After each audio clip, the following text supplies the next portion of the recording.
Good evening. Welcome to the regularly scheduled meeting of the Jefferson County Board of Education on Monday, September 26, 2022. If you'd please join us for the pledge. I pledge allegiance to the flag of the United States of America and to the republic for which it stands, one nation, under God, indivisible, with liberty and justice for all.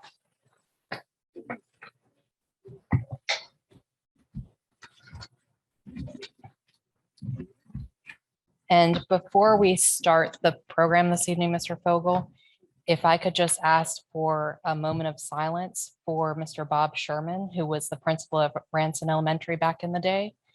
And our community did lose him recently. So if you just join me for a moment, please.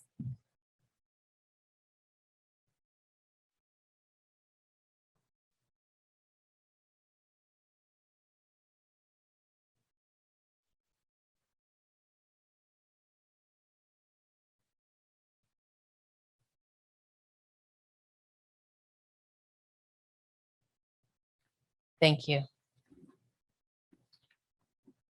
And now I understand we have just a couple of student recognitions. Yes, ma'am. We're jumping right back into things this school year. And we talk a lot about our academic and athletic success, but our students are involved in their communities as well, sometimes through school, sometimes individually. So I'm excited this evening to be able to recognize the students and the families who allowed them to share their time recently with United Way Day of Caring. If I could invite Karen Scott, who is the advisor to the K family here in Charlestown, to come up. She's going to talk a little bit about the program. Oh yeah, round of applause. Why not?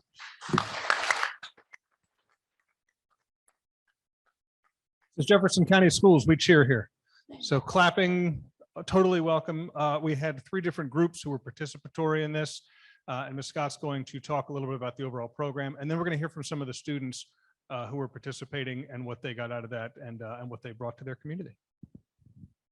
Thank you so much, Mr. Fogel. He told me I can't really talk a lot tonight. No, he said he was going to pull me out of my shell.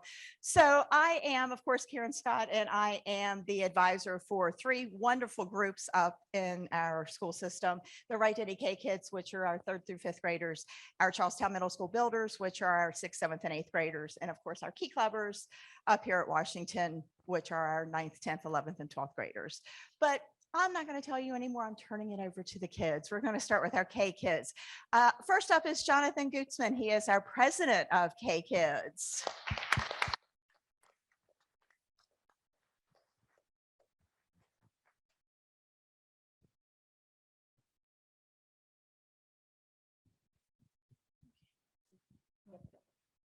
Hello, my name is Jonathan Gutzman, and I'm the president of K Kids for Wright Denny Intermediate School. At Day of Caring, what the K Kids did is we went to Charles Washington's home that he built, which is now called Happy Retreat. We got a tour of the building, and we got to see some pictures of the president's family members and friends, and it was definitely really fun to see the house. Afterwards, we went on the trails and we picked up trash. There were a lot of golf balls. Some unusual items we found were some flip-flops, some tires, a popped basketball, and a crushed garbage can. Afterwards, we have some snacks, and I actually lost my tooth. Yeah, I also. He accidentally threw it away. I did. I want to thank United Way and our advisors, Ms. Kuntz and Mrs. Scott, and all the chaperones that went with us to help us do Day of Caring. Thank you. Thank you.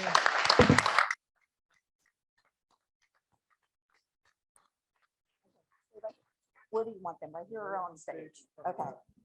How's that for a 5th grader? Didn't you do a phenomenal job? Okay, we're going to call all the names that participated. And if you're here, please come up and get your certificate. Cassie Burke.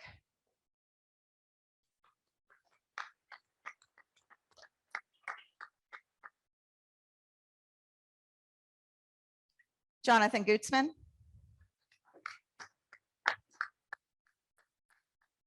Shania Muhammad, Caden Rogers,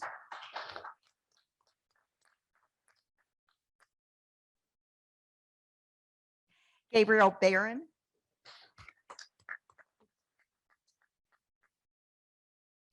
Carly Danner, TJ McNutt, Annabelle Bethke,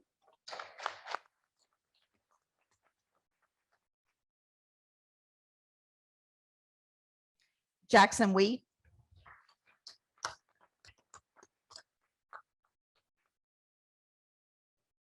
Ryan Burns, Brielle Alawura, Ira Allen, Emma Candelaria, Gentry Chapman, Cora Clark, Tristan DeStefano, Ava Fisher, Lucy Fisher, Harlan Green, Lily Green, Madison Hankins, Lila Harris, Zeke Philibon, and Gavin Woldson. Busy night. So Ms. Scott's going to come up here with you all, and I'm going to get a picture of you with the Board of Education. If you all could stand back a little bit, sort of center yourselves here. Parents, this is a great opportunity. Just going to throw it out there. Come on up, get pictures. Come on, up in the front. And if you all want to hold your certificates out and step back a little bit, Ms. Scott will do her thing. What's going to be interesting is to see if the Key Clubbers next year find a tooth anywhere on premises.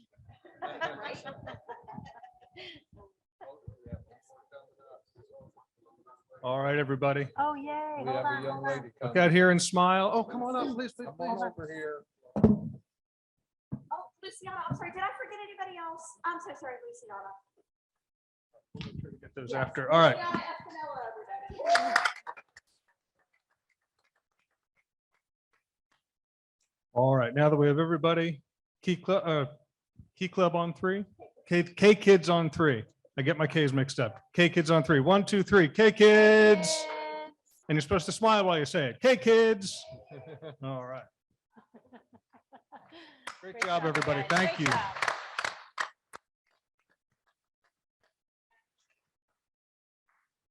And thank you all for bringing them out there this evening to be recognized. And of course, hopefully these K Kids will grow into builders and stay involved with the program. I'll hand things back over to Karen. Okay, let's see how our builders do with this. So speaking to you about what we did with builders is our Sergeant of Arms, Henry Fesperman, and he has been, I'll just say it, Jonathan's been with us 2.5 years and Henry's been with us 6 years.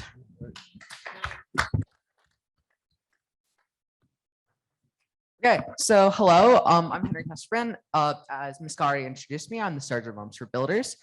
On September 13th, we went out to Charles Washington's old home and we walked all the paths and cleaned it all up. And we surprisingly found a lot of glass and tobacco and a bunch of random things. So yeah, we're very happy that we were able to clean up all these paths and make them safer for everyone else to walk. And we would also like to thank all of the volunteers who came out and made this possible for us to actually come out and do during the school day. So thank you. I love him.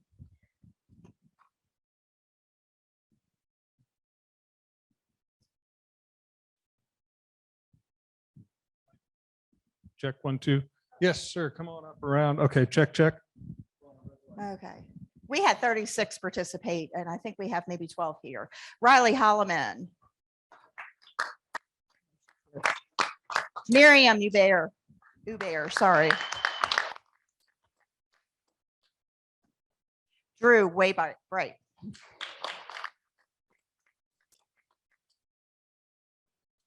Emma Speakman.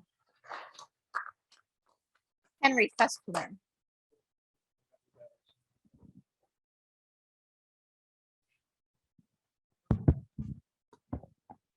Quick battery change. Behind the curtain, folks.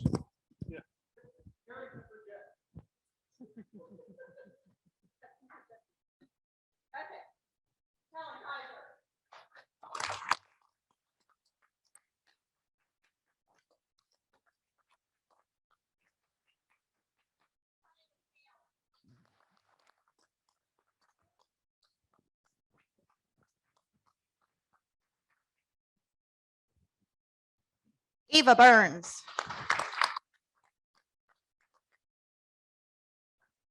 Ava Brennicky. Della Brown. Chase Burke. Amara Kaysen. Andrew Carter. Francesca Sarasoli. Malia Chapman. Jeremiah Clark. Annabelle DeWitt. Bentley Dillo. Sophia Fisher. Lou Friend.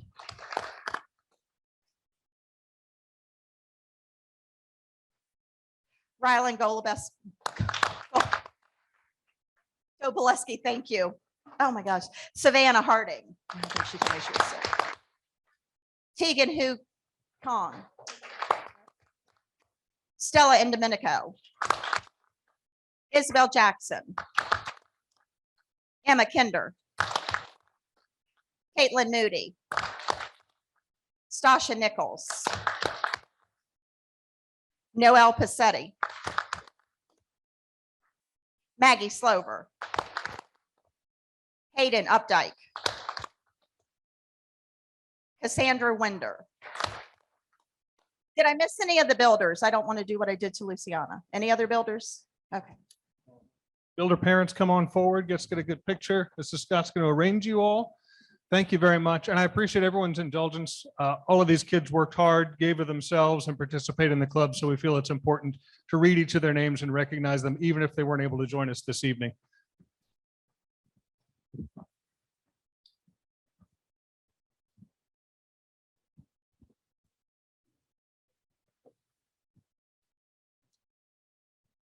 All right.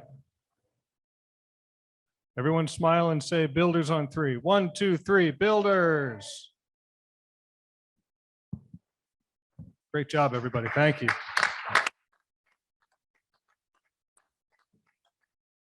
job, Henry.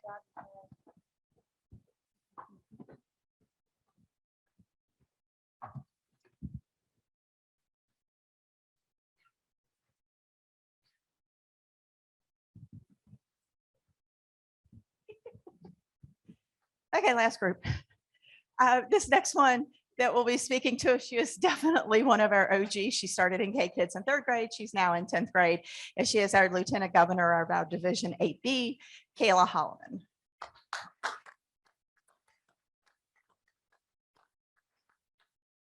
And let me just point out, we had somebody pretty special today at our Key Club meeting, Dr. Gibson. I was so happy to see him back. I told him, what's in the K family, he could not believe it. Hello, everyone. My name is Kayla Holloman, and I'm here on behalf of the Washington High School Key Club.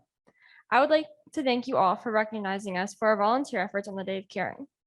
On September 13th, members left school to volunteer at Jefferson Memorial Park with United Way. We worked together to mulch the playground and set up a story walk around the path. For those of you who don't know what a story walk is, it is an activity for children that includes them walking around the park, following signs that will tell them parts of a specific story. The story told at this story walk was a Berenstain Bears story about kindness. I would like to thank each of the chaperones and both of our amazing advisors for taking time out of their busy days to help us. Not only did we get community service hours from this project, we all accumulated long-lasting memories, strengthened our bond as a club, and were taught valuable lessons that we will take along with us throughout the rest of our lives. Thank you.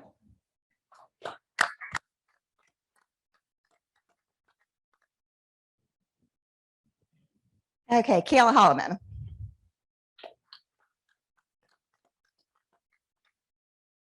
Holly Brandis. Karis Pavlik. Donald Moody.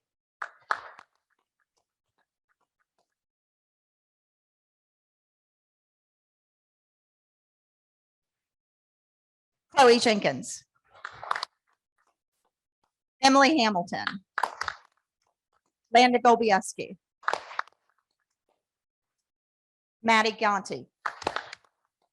Bella Fisher. Julie Fincham.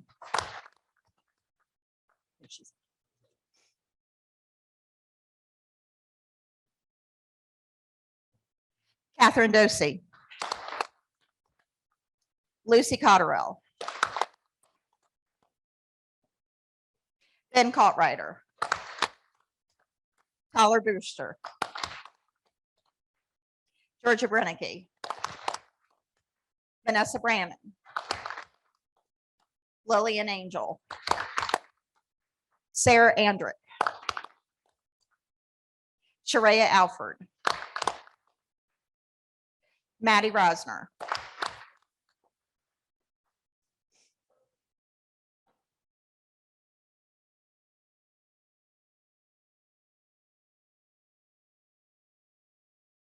Xander Shiley. Cadence Burke. Oh, we have two Julies.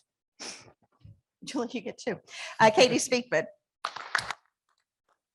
Kara Vega Leone. Gabe Ubear.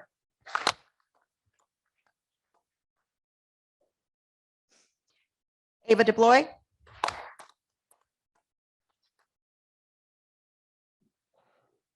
And Lindsay Sprouse.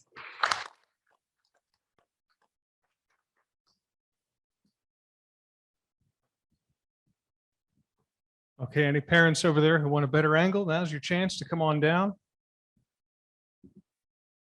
It's funny too, how as they go up in club level, they need less arranging on stage. It's as if time with you has given them an idea of what you're expecting.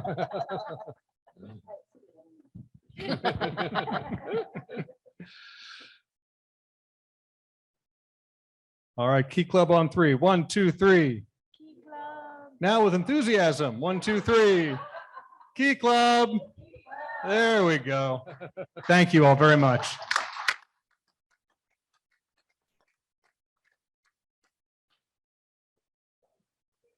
So amazing students and wonderful opportunities for them to get involved, learn about their community. And again, it is a growing experience for them that they can engage in their entire academic career. So thank you very much for your work on that. And any closing thoughts? Yes. I just want to thank you for recognizing our kids. I always think it's important for them to give back to the community, and we never do it for the accolades or the thank yous or the awards or anything. So when this happens, it's really super special to us. I also want you all to be the first ones to know that we are this close to having a K-Kids at Pace Jackson. I'm meeting with Ms. Schaefer tomorrow. We have the advisor, and I think we're going to be up and running in October. So we're super excited about that. All right. Any- Mrs. Scott, just thank you very much for the years of dedication that you've put in to start this program and grow this program. And I personally know it's years because of the fact that you introduced Henry Fesperman as doing this for 6 years. And I remember him as the teeny tiny little brother of my daughter's Girl Scout troop leader. You know, so thanks for making me feel old. Yes. Thank you all so much. Thank you. As always, it's exciting to highlight our students. They do amazing things. They have amazing folks supporting them and amazing support from our community as well. So thank you all very much. Appreciate it. Thank you. All right, next up, we have a presentation on safety by Mrs. White.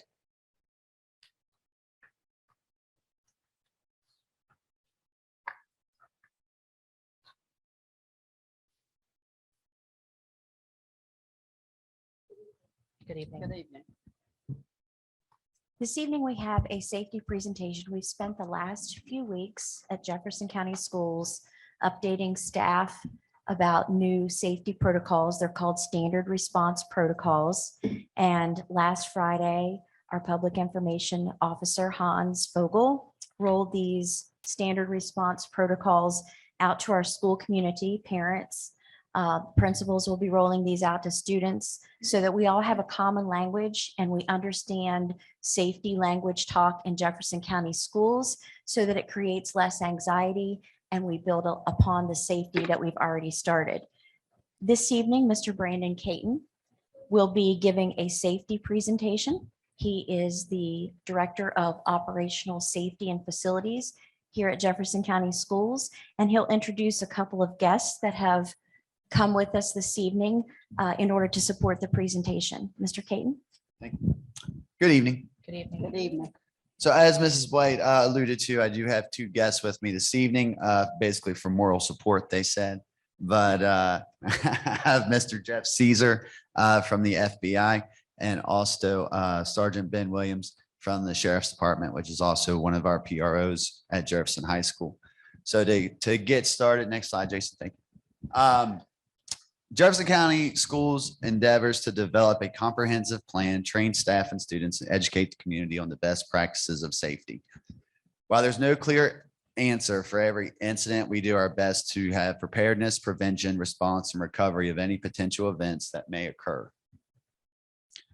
This list right here is everyone that comprises our Jefferson County Safety Committee.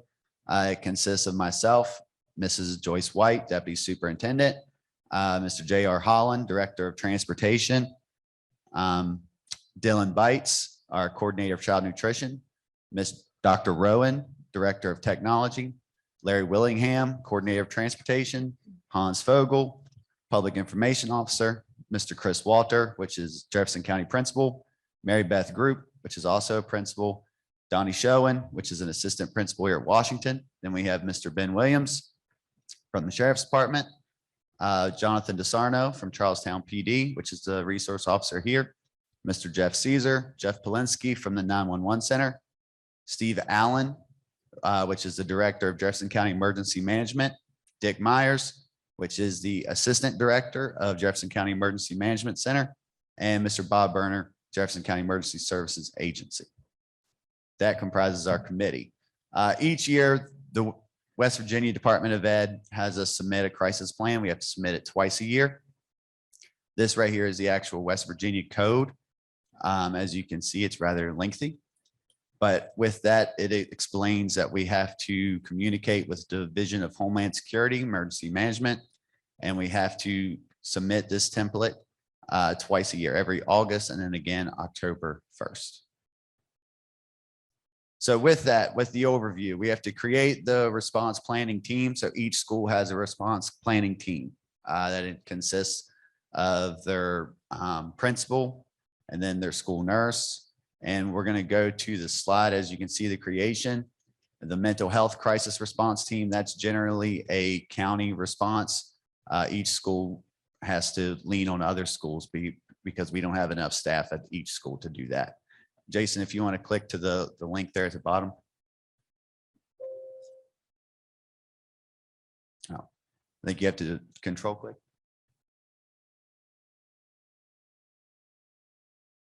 No? Okay. All right. Well, I will walk you through it then.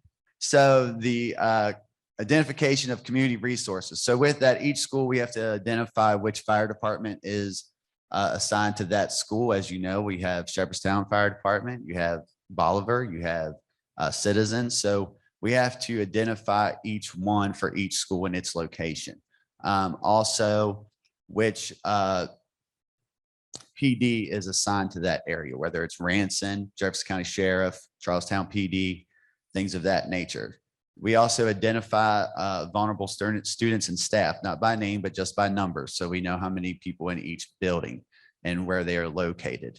None of that is shared, that is only sent to the state where it is and which wing of each building. Our scheduled exercises and drills, it lists all of the exercises and drills that need to be completed each year. It also has our reunification sites. It also explains each building, whether it's on propane heat, if it's on oil heat, if it's all electric, all of those things are identified in that crisis response plan. Also, annual training of each school staff on procedures, policies, and protocols, including training and orientation of new staff. Next slide, Jason. Okay, so doors. In Jefferson County Schools, part of our safety plan, all exterior doors and windows are locked at all times. It is the safety committee's recommendation that all interior doors are shut and locked, otherwise necessary to be open, and this is at the school administrator's discretion. So with that, for an example, as if my classroom is right beside the 4th grade bathroom, that door may be open sometimes to make sure that we can hear what's going on in the bathroom. But other than that, throughout the other school, it is our recommendation that all doors are shut and locked at all times. Building access, all public have to access Jefferson County Schools facilities through the main entrance only. Our main entrances are equipped with camera and buzzer systems, so they have to be buzzed in. All visitors must report to the main office and be scanned through our Raptor system. This badge will be printed through the Raptor, and it just looks for active warrants, registered offenders, things of that nature. So if you are flagged, you're not then given access throughout the building. Jefferson County employees are expected to wear their badge at all times or be issued a temporary badge if it is lost or forgotten. Emergency maps, every classroom and each school should have an emergency map in every room, and also highlighting their main area for evacuation. The following areas need to stay shut and locked at all times: electrical rooms, HVAC, custodial closets, closets with roof access, and mechanical rooms for obvious reasons. School safety checklist. So each year the principals have access to a school safety checklist that needs to be completed before staff and students return. Any deficiency can be submitted through our work order system using School Dude. We ask them to periodically check outdoor lighting, and most of them do a very good job of that. Every once in a while, we'll get a call from a citizen saying it's a little dark in a certain area, but our principals do a very good job with the outdoor lighting. Check in fire extinguishers monthly and test all emergency exit lights. That's all required by the West Virginia State Fire Marshal. So all that is, done each month. Radios, each school has a minimum of 2 emergency radios. These radios are licensed under the Federal Communication Commission and monitored by the Jefferson County Emergency Operations Center. 1 radio should always remain in the main office, and another office staff should be trained on the use of the emergency alert button and have an understanding of appropriate use. This button is only used for emergency and communicates directly with 911 center and all first responders. So if that button is pushed, everyone knows. Radio checks are completed periodically. Mr. Willingham does that, comes on and says, this is a radio check. Everyone's please check in, starting with school number 201, and then we go down the list. We all do a very good job with that. All of our schools are equipped with a NOAA weather radio, and they should be checked regularly to make sure that they're in working order. Required safety drills, so fire drills. We have to conduct 2 in the first 2 weeks. You must conduct 6 before December, so you can defer the winter months. And we have to conduct 10 fire drills annually. It is recommended that you conduct fire drills where 1 or more exits are blocked. This is so in the instance because in being in the school system last 16 years, kids get so conditioned that they walk out the door, they go to the right and know exactly where they're supposed to go. And that's what they expect. So it should happen where you block exits. So that way they have to think in the moment and know that there's more than one way out of a school building. Safety drills include weather, medical emergencies, and threats. We must use the standard response protocol verbiage. That is what has been adopted by Jefferson County Schools. So we are doing our very best to make that consistent and uniform throughout the county. Active shooter training will be required for all buildings and staff. So this is just an example of our approach to exercise and planning. The bottom there is seminars, and that's nothing more than a meeting or a Zoom meeting with our principals, workshops, tabletops, drills, games, functional exercise, full scale. Full scale is when it's involves multiple facets of safety, and We had two of those at Jefferson High School and at Wildwood before students returned. So as you can see there, our goal is to use a building block approach and build up to that, starting with a lot of smaller sessions. Standard response protocol. So I'm going to go through the codes and what we'll be using. Go ahead, Jason. So this is the new adopted standard response protocol for 2023. The codes there are hold, secure, lockdown, evacuate, and shelter. Hold.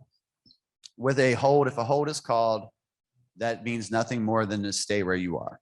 Okay. So students are trained to clear the hallway, remain in their area and room until all is clear is announced. It's business as usual. So anytime a hold could be called, for an example, is if there is a medical emergency in the hallway, or if we have a discipline issue in the hallway, we call a hold, and that means nothing more than we're not changing classes at the moment. Adults and staff are trained to close and lock the door, count for students and adults, business as usual inside. A secure used to be called a lockout, and they've now switched the verbiage to secure. And that is nothing more than get inside and lock outside doors. No one's in or out, but everyone is inside and we're doing business as usual. You know, this is every year, the first week of hunting season. We have multiple times when we don't let students go out on the playground at certain schools. And this is a prime example of when you would use a secure, is no one's in or out and it's business as usual inside. So again, students are trained to return to the building, business as usual inside. Adults and staff bring everyone in, lock outside doors, increase situational awareness, account for students and adults.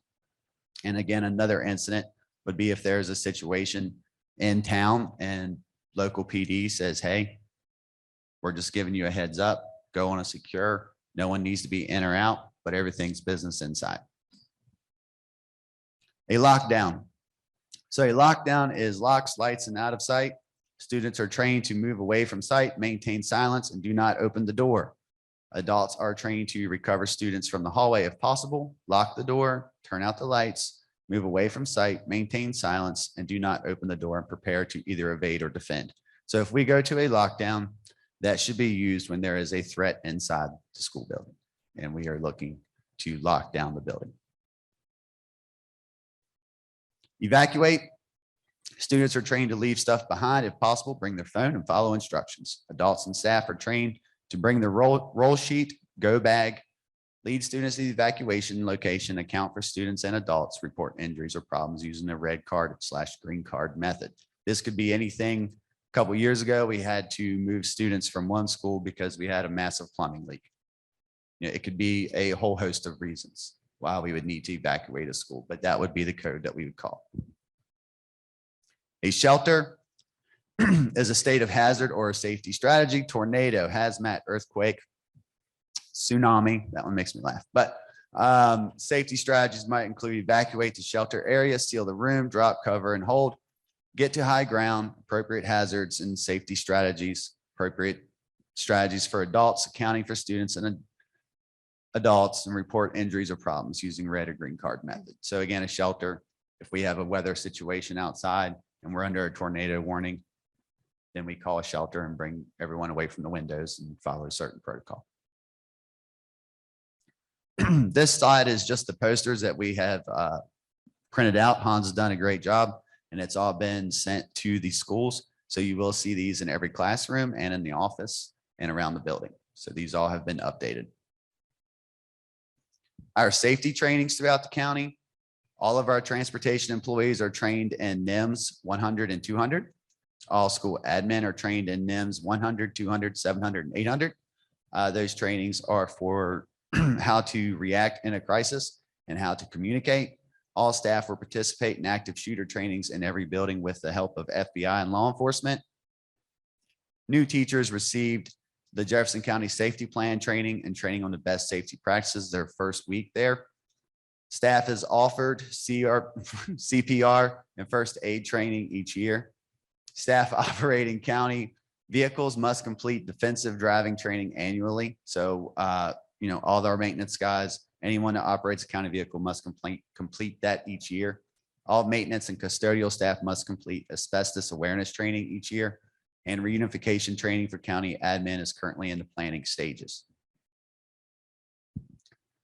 Jefferson County Schools is one of the few counties in this state that we have a planned unified reunification center. This plan has been in the works for a couple years, and the two men that I introduced back there have been very helpful in getting that off the ground and having that in place. So the governor is currently creating a safety plan for all West Virginia schools. This was announced just a week and a half ago. So a lot of this is new information. But those 8 steps there are what he is currently requiring. Number 1, forming a multidisciplinary threat assessment team. Number 2, define prohibitive and concerned behaviors. 3, encourage the creation of a central reporting mechanism.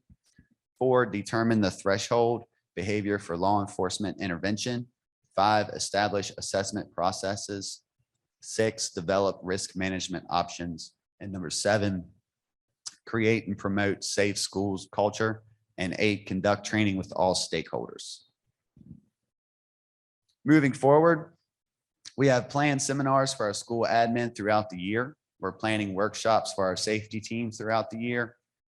We have planned tabletop scenarios to better prepare our school admin for situations when decisions must be made in a crisis situation.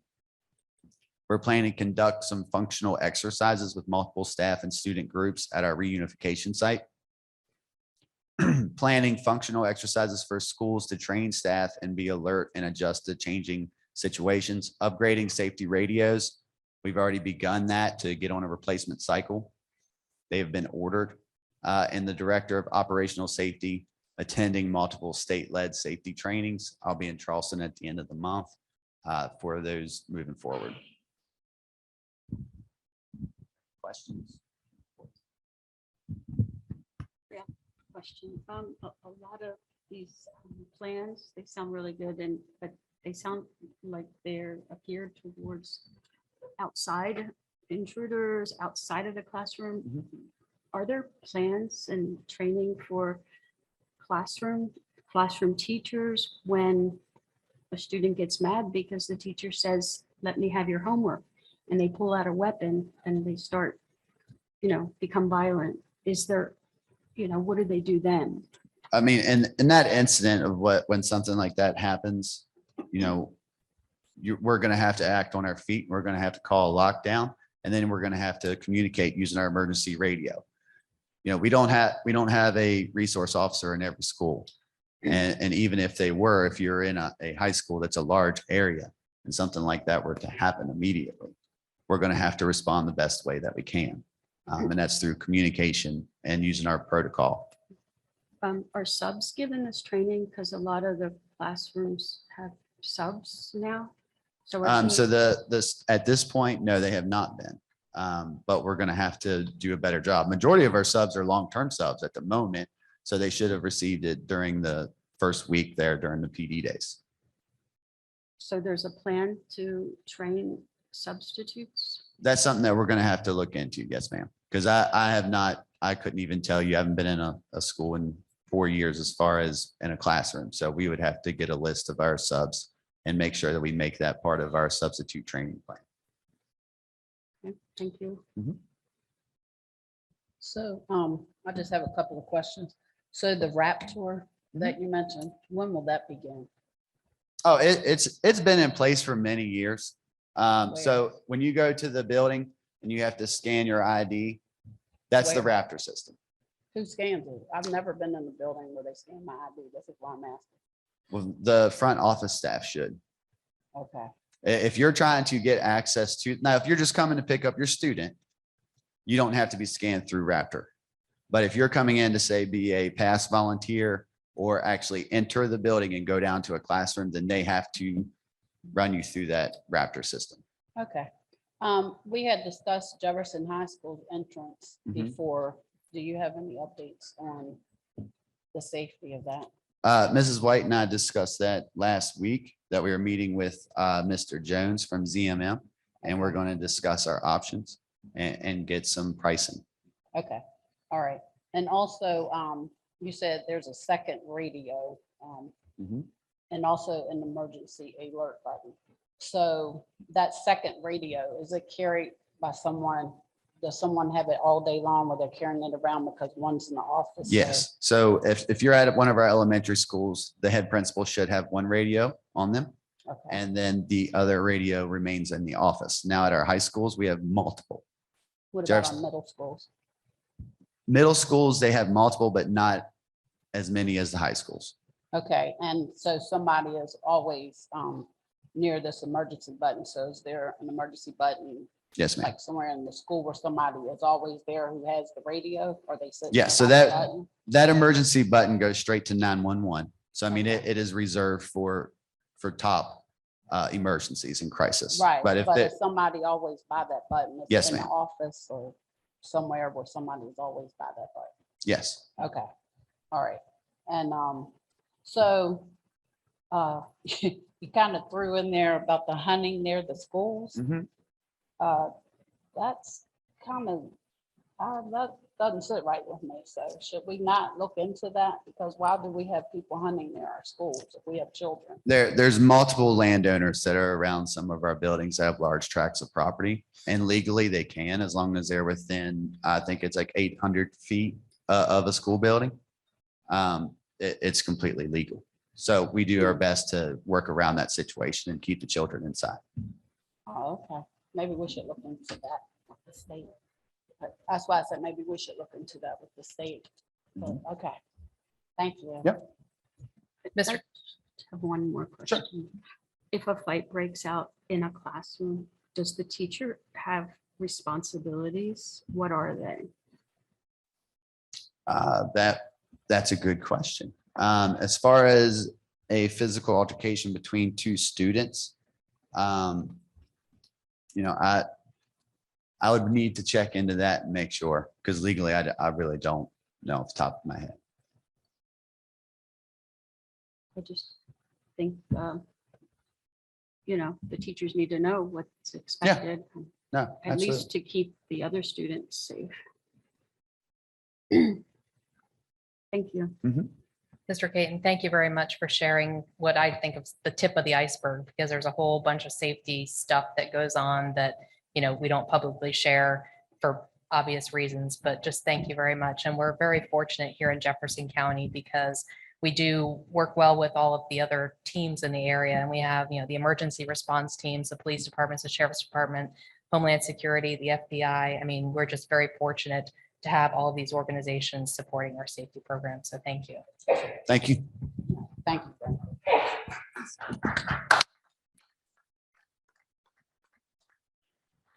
Thank you too, Ms. White.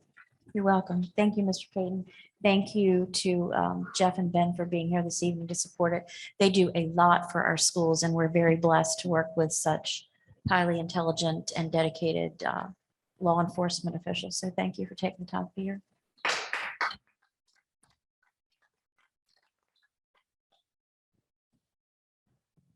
All right, now we have the Deputy Superintendent of Operations update. Thank you. I have two updates this evening. The first will be concerning Harpers Ferry Middle School and our progress there in reuniting all students on campus with our 8 classroom modular. And the second will be a child nutrition update. Mr. Dylan Bites will join us to give a presentation on child nutrition this evening. First, Harpers Ferry Middle School. We continued on remote learning this week with 6th graders taking a turn in the virtual rotation. Each grade level will now have completed 2 weeks each on a remote learning rotation. Supply chain issues have significantly affected our ability to get power to our 8 classroom modular. First, we were delayed because we could not locate a 1200 amp breaker disconnect. This disconnect is critical to ensure the electrical service is completely de-energized for service, safety, or maintenance. Mr. Caton, after much research and looking, was able to locate one. The fire marshals and electrical inspectors, of course, require this disconnect. The second hurdle was finding a CT cabinet for the power company. The CT cabinet houses electrical metering systems. While the electrical company said this would take 15 weeks to locate, Mr. Brandon Caton found it in a week. This speaks volumes for Mr. Caton and his dedication to work in behalf of the best interest of the Harpers Ferry Middle School students and all students in Jefferson County Schools. So now that we have all materials on site, the electric company is scheduling the upgrade of the transformer on the street that will feed power to our modular on our property. Technology is also cabling the modular for the internet this week, and a fire alarm system has been wired. Once installed, these will require inspections of both an electrical inspector and the fire marshal. We aim to have students back in school starting next week. Given all of the tasks outlined above and our reliance on outside agencies and individual inspectors, this may not be possible. Therefore, we will update the Harpers Ferry Middle School community by this Wednesday as to the status of the school for the week of October 4th. Anything to add, Mr. Kane? So all of our connections have been made. Everything on our side is ready to go. Our electrical inspection is tomorrow morning.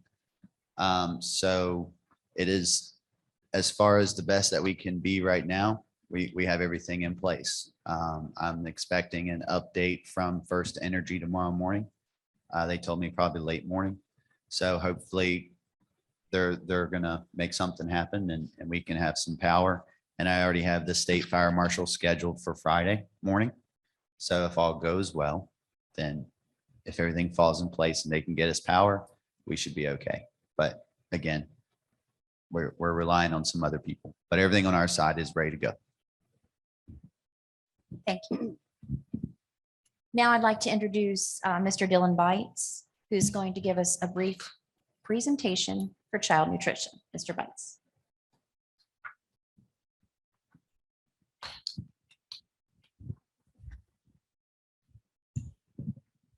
Hey guys, how you guys doing today? Good evening. All right. So, child nutrition, we'll go over this. Jefferson County Schools, we participate in the USDA's National School Lunch and Breakfast Program. Entering in that program allows us to offer free and reduced price meals for children each school day, as long as they qualify. The USDA NSLP program was established under the National School Lunch Act by President Harry Truman in 1946. And if you're kind of into any type of history or stuff, look into that. It's actually kind of neat. It was actually enacted as a measure of national security. With being in the NSLP program, we also have to follow the guidelines set forth by the USDA. The way the program is funded, it's a federally funded program. So we receive cash subsidies for each reimbursable meal that goes out. The program has to remain nonprofit. So Jefferson County Schools supplements, any deficit that we do have to keep the program up and running. All right, a little breakdown of the schools. We have 17 cafeteria managers, 68 full-time employees. That's including the cafeteria managers, 3 half-time employees, and 3 employees in the central office. So you got myself, there's 2 secretaries, Dory and Robin, do a great job. Last year, we serviced almost 560,000 breakfast, 810,000 lunch meals, and 18,500 summer meals, breakfast and lunch total. So last year, we served roughly 1.3 million meals, close to 1.4 million. So we put out a lot with a little bit of staff. As you guys can see, we have the HHFKA which is the Healthy Hunger Free Kids Act breakfast meal pattern. And these are the guidelines that we follow. And if you go to the next one, we also have the lunch meal pattern as well. Let me skip that one. There you go. There's the lunch meal pattern. And that kind of just gives you a breakdown of the amount of fruits and vegetables that we need to serve. Gives you the daily minimum that we need to serve for each component. It's a little bit different per grade level. And it gives you a breakdown of the vegetables. I think a lot of people don't realize the way the vegetables work out is we have to serve basically certain colors. So you have your red, orange, you have your dark green, which would be like romaine lettuce, your red, orange, tomatoes, squash, things along those lines. We have to serve a bean or legume each week as well. Some starchy vegetables, and then you can kind of fill in the rest. And those are the breakdowns of what the requirements are. So we have sodium requirements. It's a big one that they shoot for the targeting, and saturated fat. All right, we also utilize a program called NutriSlice. We are currently working on that right now. So what we're hoping to do, I'm shooting for mid-October to have everything up and running. We'll upload all the nutritional information into NutriSlice. So parents will be able to go in and see, hey, this is how many calories, this is how many carbs. This is all the nutritional information. So we're currently working with our vendors to get those files uploaded so we can export them into NutriSlice and get everything up and running. Let's see. Community eligibility provision is what is known as CEP schools. So CEP schools are the ones where 40% of the school population automatically qualifies. They're called direct cert. And those are students that receive SNAP or TANF or qualify under Medicaid for free and reduced lunch meals. And if 40% of your students qualify for that, then your entire school eats free. It's considered a low SES location. So the current schools that we have, Blue Ridge Campus, Griswood, Harpers Ferry Middle, North Jefferson, Ranson, TA, and Wildwood. So all of those schools are currently free for each student. All right, so in the past been here about a year and a half.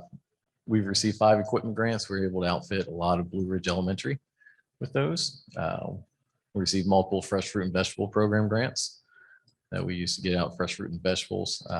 Last year, we put out a nice box over at Ranson.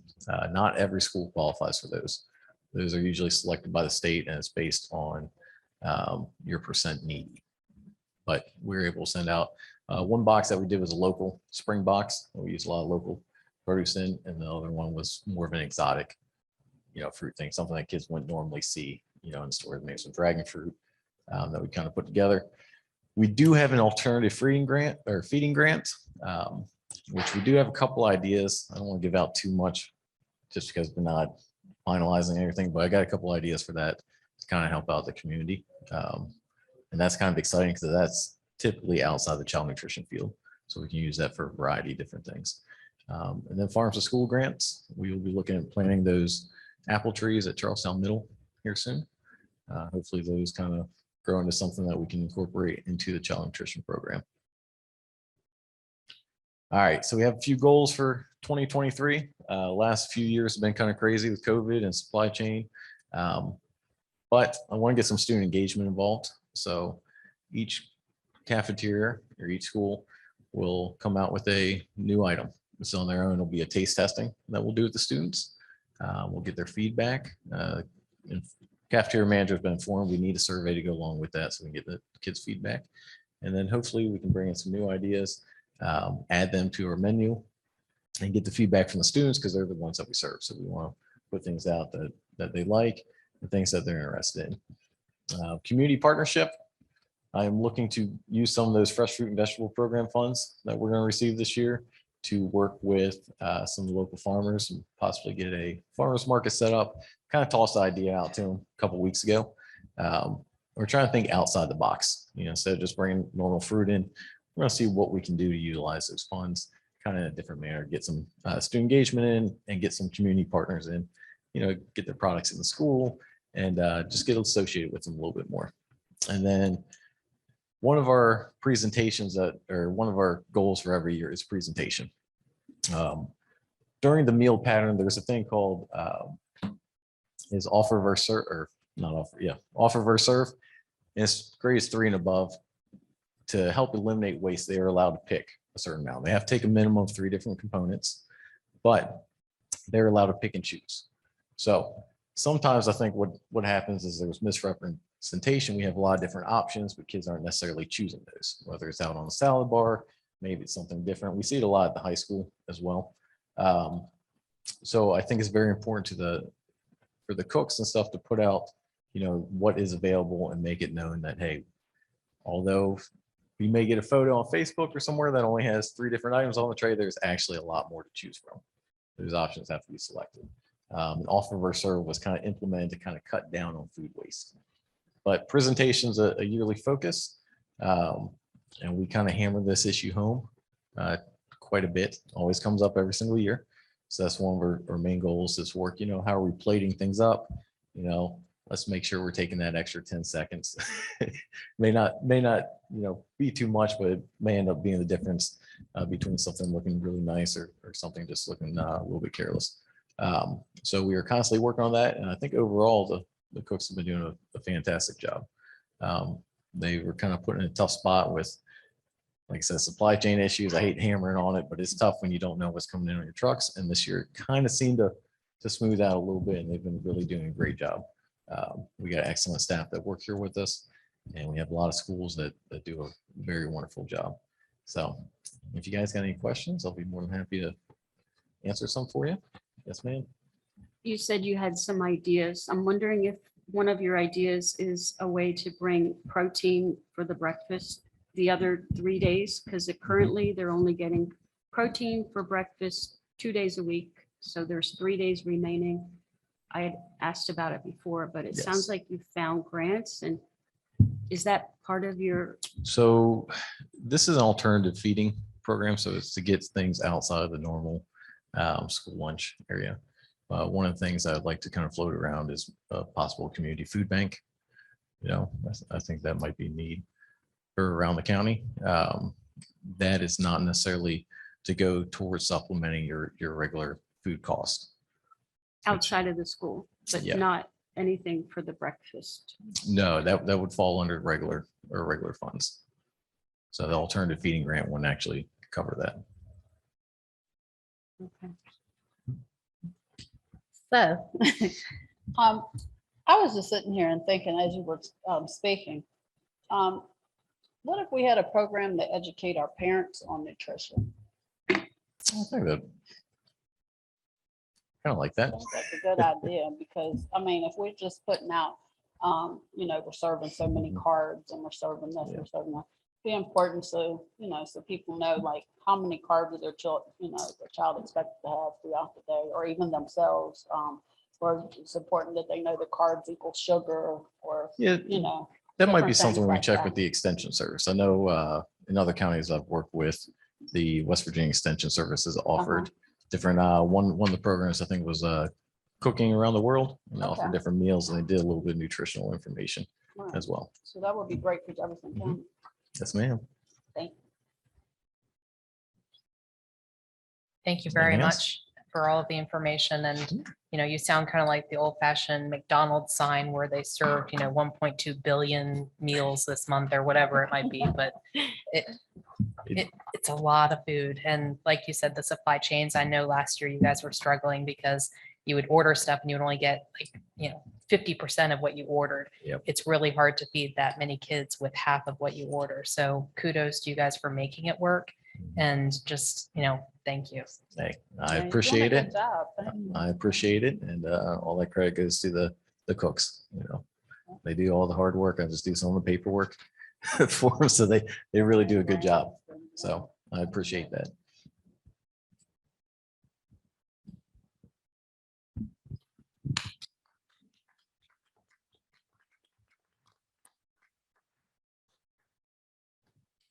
All right, next we have the approval of the minutes. Is there a motion to approve the minutes of the regular board meeting held September 12th, 2022, and the special board meetings held September 8th, 15th, and 19th of 2022?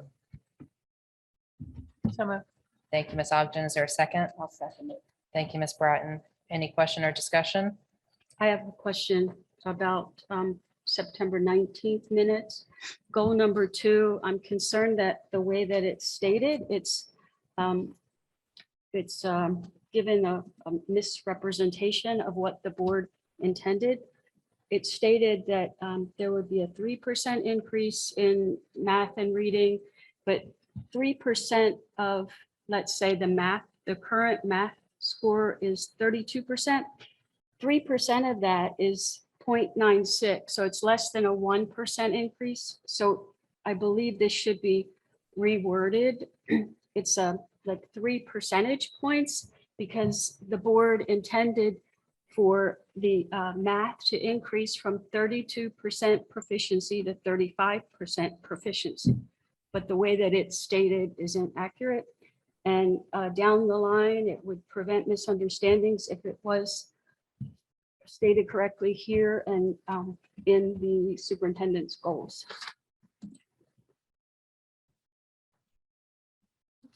I understand that it means a 3% increase means a 3% from where you are now to, adding 3% to that. I don't think it's 3% of the current.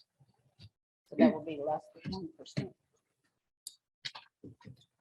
I understand the, what the board intended, but why wouldn't we just state it accurately?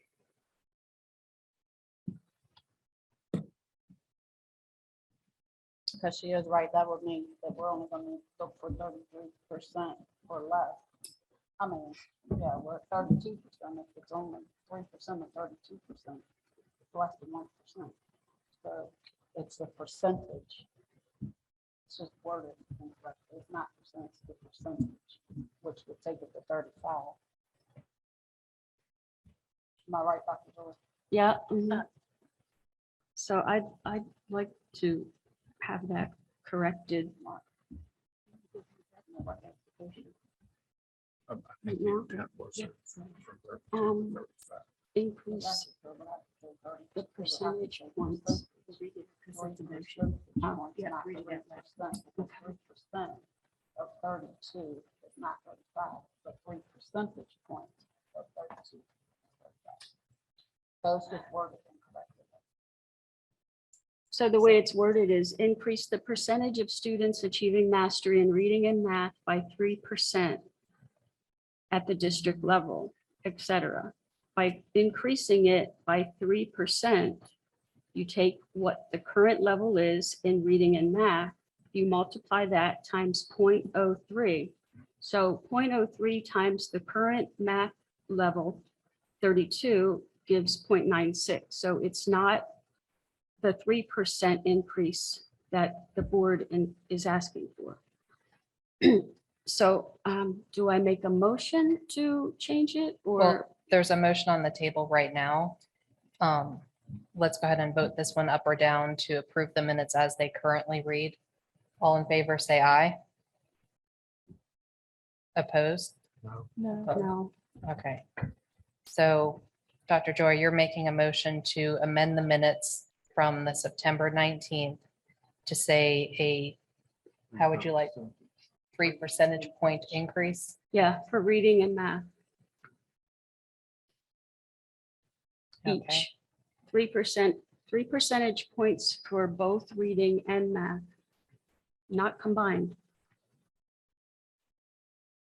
Okay. So there's a motion on the table for a 3 percentage point increase for both reading and math. Is there a second? Thank you, Mr. Osborne. Any further discussion?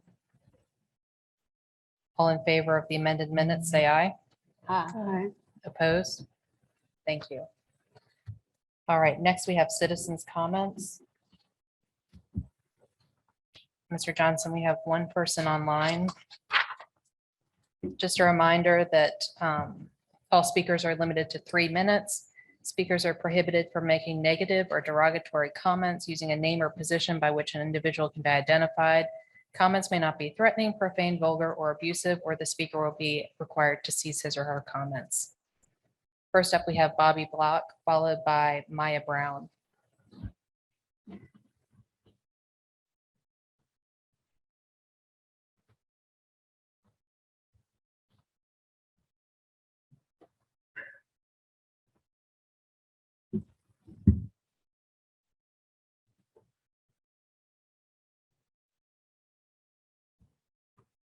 Ms. Block, are you there?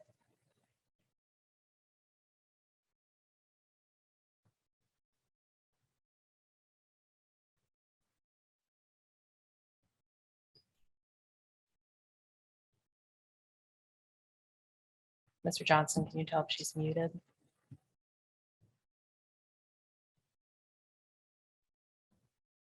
Can you hear me now? Yes, ma'am, we can hear you now, whenever you're ready. Thank you.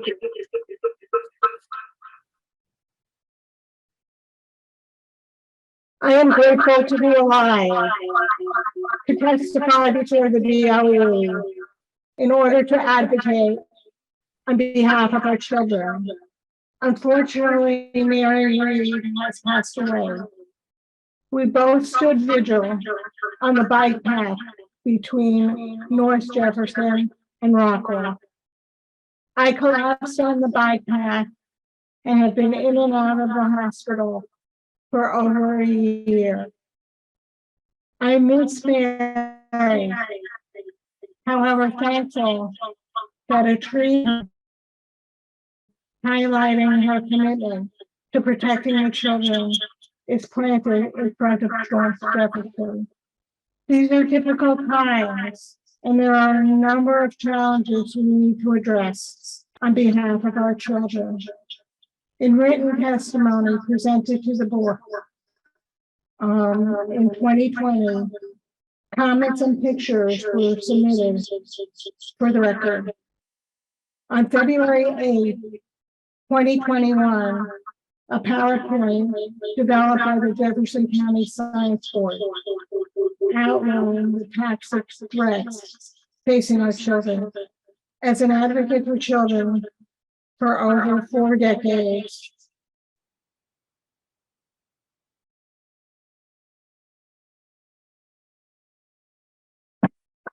I feel that there needs to be more done in regards to protecting our children from the toxins and pollution in this area.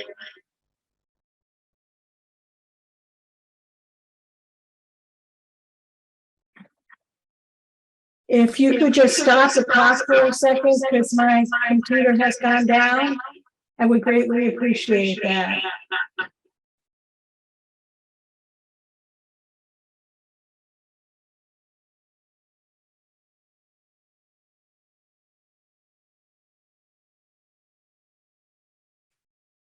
Thank you, Ms. Block. All right, next we have Maya Brown, followed by Dean Mosley.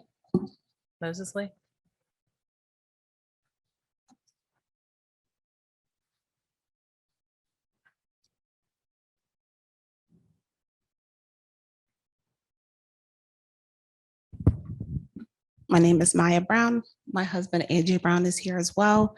And we both have 2 young kings that attend Jefferson County schools. On Tuesday, September 20th, Dr. Gibson Learn provided a space for concerned parents of Black students to share the racism and unfair treatment we've experienced in Jefferson County schools.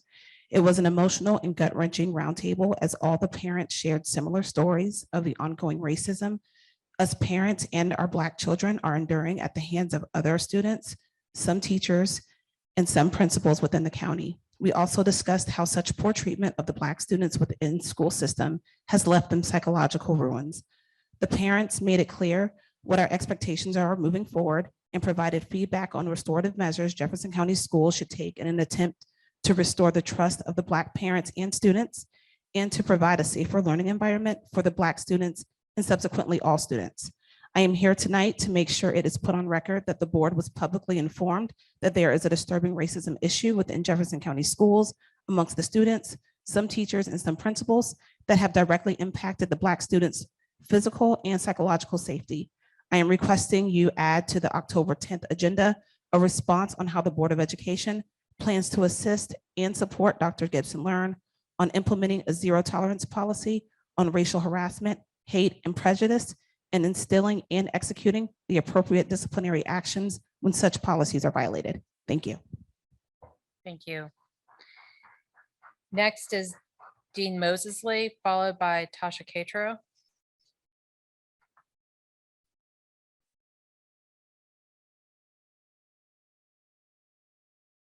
Sean Mosley, a concerned parent, also from Jefferson County, West Virginia. I just want to note it on record that there is a problem with hate bias, prejudice, and discipline against our children in the school system. I've noted this to Jefferson County school system as far as back as 2008, I believe. And I wanted to set the record straight for the board to let them know that this issue is now at a crisis level, and if nothing is done, there's nothing left but litigation. Thank you. Next up is Tasha Catro, followed by Jessica Moore.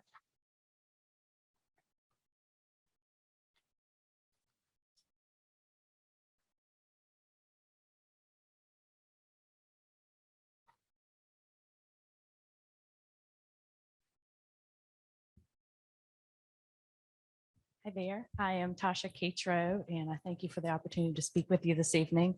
I'm speaking to you about the auxiliary gym at Washington High School. My husband and I are the parents of a son who plays baseball and golf for Washington High and a daughter who plays tennis. So we spend a lot of time at the various fields here. In reviewing the options for the auxiliary building, to me and my family, options D and E are the farthest from any field and present a safety issue, as both require students to walk across the parking lots for every field. And more importantly, they are required to cross the road out here. There's a lot of traffic going in and out, I'm sure, as you guys are aware. So options D and E require every football, softball, baseball, tennis. They have to go across the parking lot and the road to get to their respective fields. Option C, I have a tennis player, so, love the tennis team, but option C kind of only benefits the tennis team and is no closer to the courts than option B. Option B benefits football team, baseball, softball, and tennis team. So I think the two options are options B and A, but because those two don't require any of the players to walk on the parking lots and they can safely get to and from their fields. I think option A, at least to my family, makes the most sense because number one, it provides parking for equipment drop-offs in the morning. If you guys are aware, not all of the teams have opportunities to put things in locker rooms in the mornings. My daughter is a tennis player and they have to rely on the kindness of first period teachers to keep their equipment in their rooms. I don't know if other teams do as well, but we kind of all have a lot of money in some of that equipment, and just having it left in the classroom isn't always the best option, in my opinion. And also, more importantly, option A provides bathrooms for the baseball and softball games. Elderly and disabled family members can't attend games all the time because we lack bathroom facilities up there. It's too far of a walk. It's not possible, particularly for those who are disabled. It's just, I know I have parents who can't come sometimes because the bathrooms prevent them from being able to attend their grandson's baseball games. There's a kind of running joke up there at the baseball and softball games that if a porta potty at the baseball field was brought to the board to use at the board office for a ball season, you guys would recognize how important bathrooms are up there. It's not really a good option for anyone. And so between bathroom facilities and locker rooms for these kids to be able to access safely and easily, and then the bathrooms for other family members, we would strongly urge you to vote option A. Thank you. Thank you.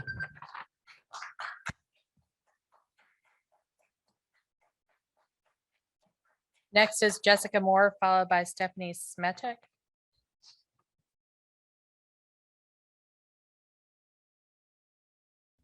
Hi, my name is Jessica Moore, and this year I became the Baseball Booster Club president. So everybody's asking me questions all the time, so I figured I'd come here and at least speak for our teams. I have a senior named Cameron who plays baseball for Washington. He's played here all along. He did skip a season during COVID like everyone else. And I also have an 8th grader coming up named James who also plays baseball. I just wanted to say that I'm so happy to hear we're getting lights this year. We were told by an umpire a couple of games ago that we're getting lights. He was excited.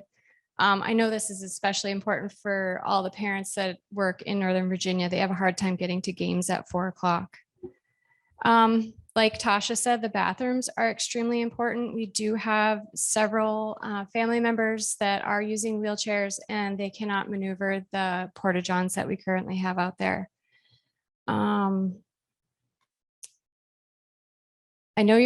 I know that you're going to be talking about the auxiliary gym tonight, and that's why I came. I had about 5 minutes of warning, and my husband shoved me out the door and said I needed to be here. like Tasha said, they don't have anywhere to stow their bags. Cam is a catcher. If you know anything about baseball bats, they're about $400 to $500 a piece. He's got 3, and all his catcher's gear is a lot more than that. His glove alone is about $400. And now that he's driving, he can keep it in his car. But as James comes up next year, he's not going to have anywhere to stow his stuff. And the bags are heavy and they do have to roll them all the way across. So I think about it in those terms. And I did talk to the kids and we talked about this, and that was Cam's biggest complaint, was just having to bring his bag from where it was not safe all the way clear to the baseball field. Also, it'd be great if the girls could get a proper concession stand in like whatever is built, because right now they're using a fold-up table for their concessions. So whoever is standing behind the softball, they can't watch the game. They're just out there at a table, and they might have a cooler that day. I think that to me, that makes me sad, because the boys kind of have their little shack and the girls don't have anything at this point. We've got many kids interested in baseball this year. We have about 38 kids playing fall ball this year. We have a lot of talent coming up. So I'm just hoping that option A might be delightful to you, because that really does make the most sense to us. As far as it's baseball, softball, football, and tennis. B and C are kind of close to Hunt Field, and I know that that might be an issue. D is so far, and E is kind of what we're doing right now. So Mrs. thank you for Moore, your time. Thank you.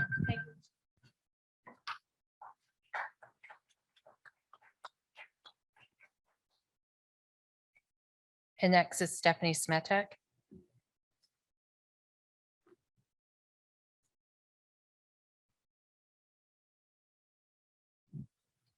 Hi, my name is Stephanie Smetek. I want to speak on behalf of all 3 of my children who attend Jefferson County. Both of my kids are currently seniors right now. So one played softball for many years and one has played baseball. And then I have one who's coming in that will be playing baseball as well. I know a lot of people have complained about the bathroom situations, about the porta potties, about them not being clean, and who wants to use a porta potty anyway. So option A is definitely the way to go for all these kids and to keep them safe. I don't think it's okay for us to continue to use the gym when multiple sports are going on at the same time and everybody's fighting to use one gym. So option A would probably be the safest thing. Even though both of my kids are seniors this year, I'm fighting for the kids who are coming in. So, I think other schools, Jefferson, everybody else, they've got bathrooms to use, they've got concession stands to use, they've got all these other things. Why can't we? There's no reason why our kids can't have the same things as other schools. Same as lights. We've been fighting for lights for years. And finally, my kids are seniors and they're now just getting lights. That's wrong. Parents do work. It takes 2 parents to work outside of the home, not just one. So yeah, you know what? I'm glad we're getting lights this year. I'm glad my youngest son will get to enjoy them. But what about everybody else? What about the multiple meetings people have had about the lights, the concession stands, the bathrooms? Multiple grandparents and everybody else can't come out because of that. I mean, would you guys like to use a porta potty? I think not. It's not right. Thank you.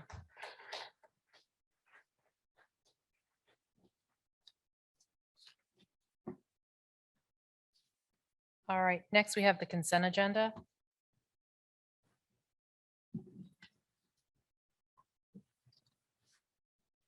Mrs. Loring, good evening. Good evening. The only change is an addition, and it's on the personnel actions copy underneath the separation section. We needed to add number 27, which was an oversight.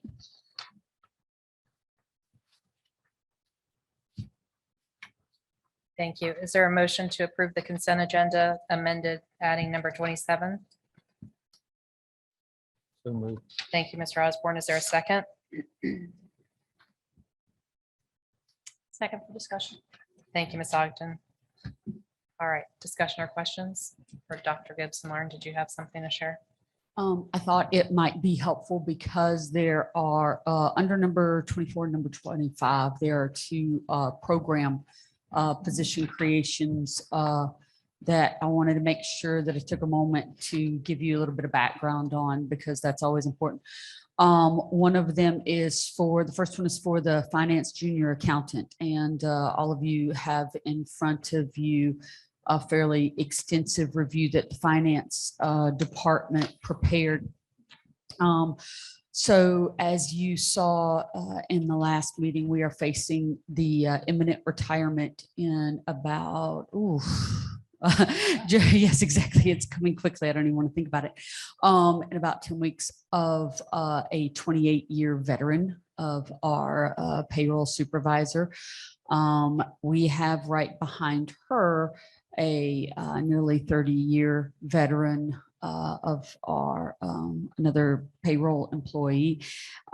So in the next 6 months this year, within 6 months of each other, we're looking at the potential loss of nearly 60 years of service in payroll. And this comes at a time when, and again, I laud the board for the retention and recruitment efforts that you have made. But I don't think that everyone has the same level of understanding of the strain that this is placed on our payroll staff. When we came up here and we talked about WEVAS 2.0 and about the new changes in WEVAS, those were not made to the finance side of things. Finance continues to work on a DOS green screen system. Every single one of the initiatives, every time the board votes to give an additional penny to an employee, that has to be changed manually in our system. So one of the things that we put in here was information about every single one of our employees has 5 pay systems. The creation of the retention and recruitment plan necessitated us creating an additional 55 separate payroll codes to have to put into that system to pay people for the various incentives that the board has set up. That is before we have paid a single dime under the new micro-credentialing program, which is open to every single one of our employees. And each of those 6 different $500 per course has to be entered in their manual.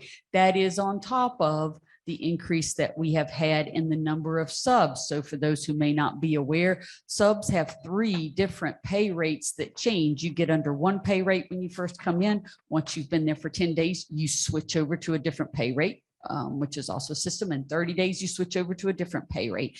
So it's not even that you come in as a substitute, it's that you come in. And those of you who have an HR background are like smiling and nodding your head. It is an unbelievably antiquated, but heavy manual system.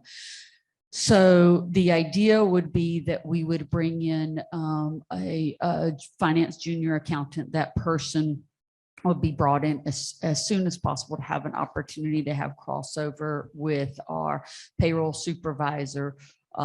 When she retires, us posting that system, that individual comes in. We have as long as possible with her before we have the retirement of our next person, who has as long as possible with her. At some point, the board may make a decision when we have an experienced crew, and if the retention and recruitment is pulled back in any way, or the system is updated to automate any of these processes, to reconsider this position or reconsider the configuration of the finance department. But right now, in terms of sustainability, in terms of the packets, the attachments that we talked about, this is the step-by-step, screen-by-screen of what it takes to do one payroll on top of the every 10-day payroll schedule that we have, because we pay our employees twice a month. So I think I really would like to thank the finance department for the time and the effort that they've put in. Quite frankly, they've borne quite the brunt of this retention and recruitment plan and making sure that people get paid and they get the money that the board's promised them and that the taxpayers of Jefferson have set aside for them. Can I ask you a question just real quick? Yes, ma'am, please do, because I have all three members. If you guys could stand up, just actually, I'd love to just give you a hand for just a second. These three people are the ones who are responsible for this. So, I mean, I know that DOS is so outdated and it's so antiquated and you do have to put everything in manually. So my question is, are we on DOS because the state is on DOS? And is this something that we can discuss with the state because it's so many other systems out there that make this so much easier? Oh my gosh, you're asking such a good question. I know they're laughing. We have had, this is Weavis 2.0 on just the student side, and that alone, we've been promised for more than a decade. Because that system was made specifically in West Virginia by West Virginians, and so it's been patched together over the years by West Virginians. It's not like an outside company that sold us a system that keeps updating it. So they either have to replace the system. There was some discussion of that 2 state superintendents ago, and they quoted us a figure at the time to say it would be $26 million to replace it. They didn't have it in the budget, so they haven't. But it is literally green screen, capital A _ space 07. I mean, it's 007. Yes, Yeah. yes, exactly. And to train someone on every one of those for all of these nuanced situations. I mean, every time I walk in there and I'm like, okay, we had a great idea.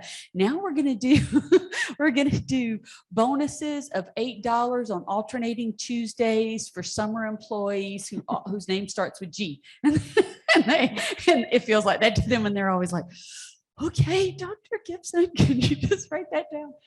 But, so I thank them for putting the time and effort into that explanation. The other. But before you move Oh, on, I'm sorry, can we we'll do just that one. take a quick moment to recognize that I think for the first time in history, the accountants got an ovation. Oh, yeah, they are unsung in so many ways. So they are unsung in so many ways. I have questions before you leave this. Oh, topic. absolutely. Sure. Yes, ma'am. That's why the finance department's here. I just didn't want you to go to the next position. Thank you. So it sounds like I originally thought this was going to be just to help transition because of the retirees, and that sounds urgent, but I didn't believe that you were intending to now add an additional position permanently. That's what it sounds like you're saying. Yes, ma'am. You are entirely correct. When I say permanently, for me, at least, what the intention was yes, help the transition as we lose 28 years of experience. And then within 6 months, there is an intention, although I wish you'd change your mind, to lose the other 28 years of experience. So as we train those folks and they roll in and we keep this plan, my point was the board with each retirement can revisit that. But right now, I believe that as long as we have this, we will need the 4 people, and the board can revisit that during RIF and transfer season as we get folks acclimated.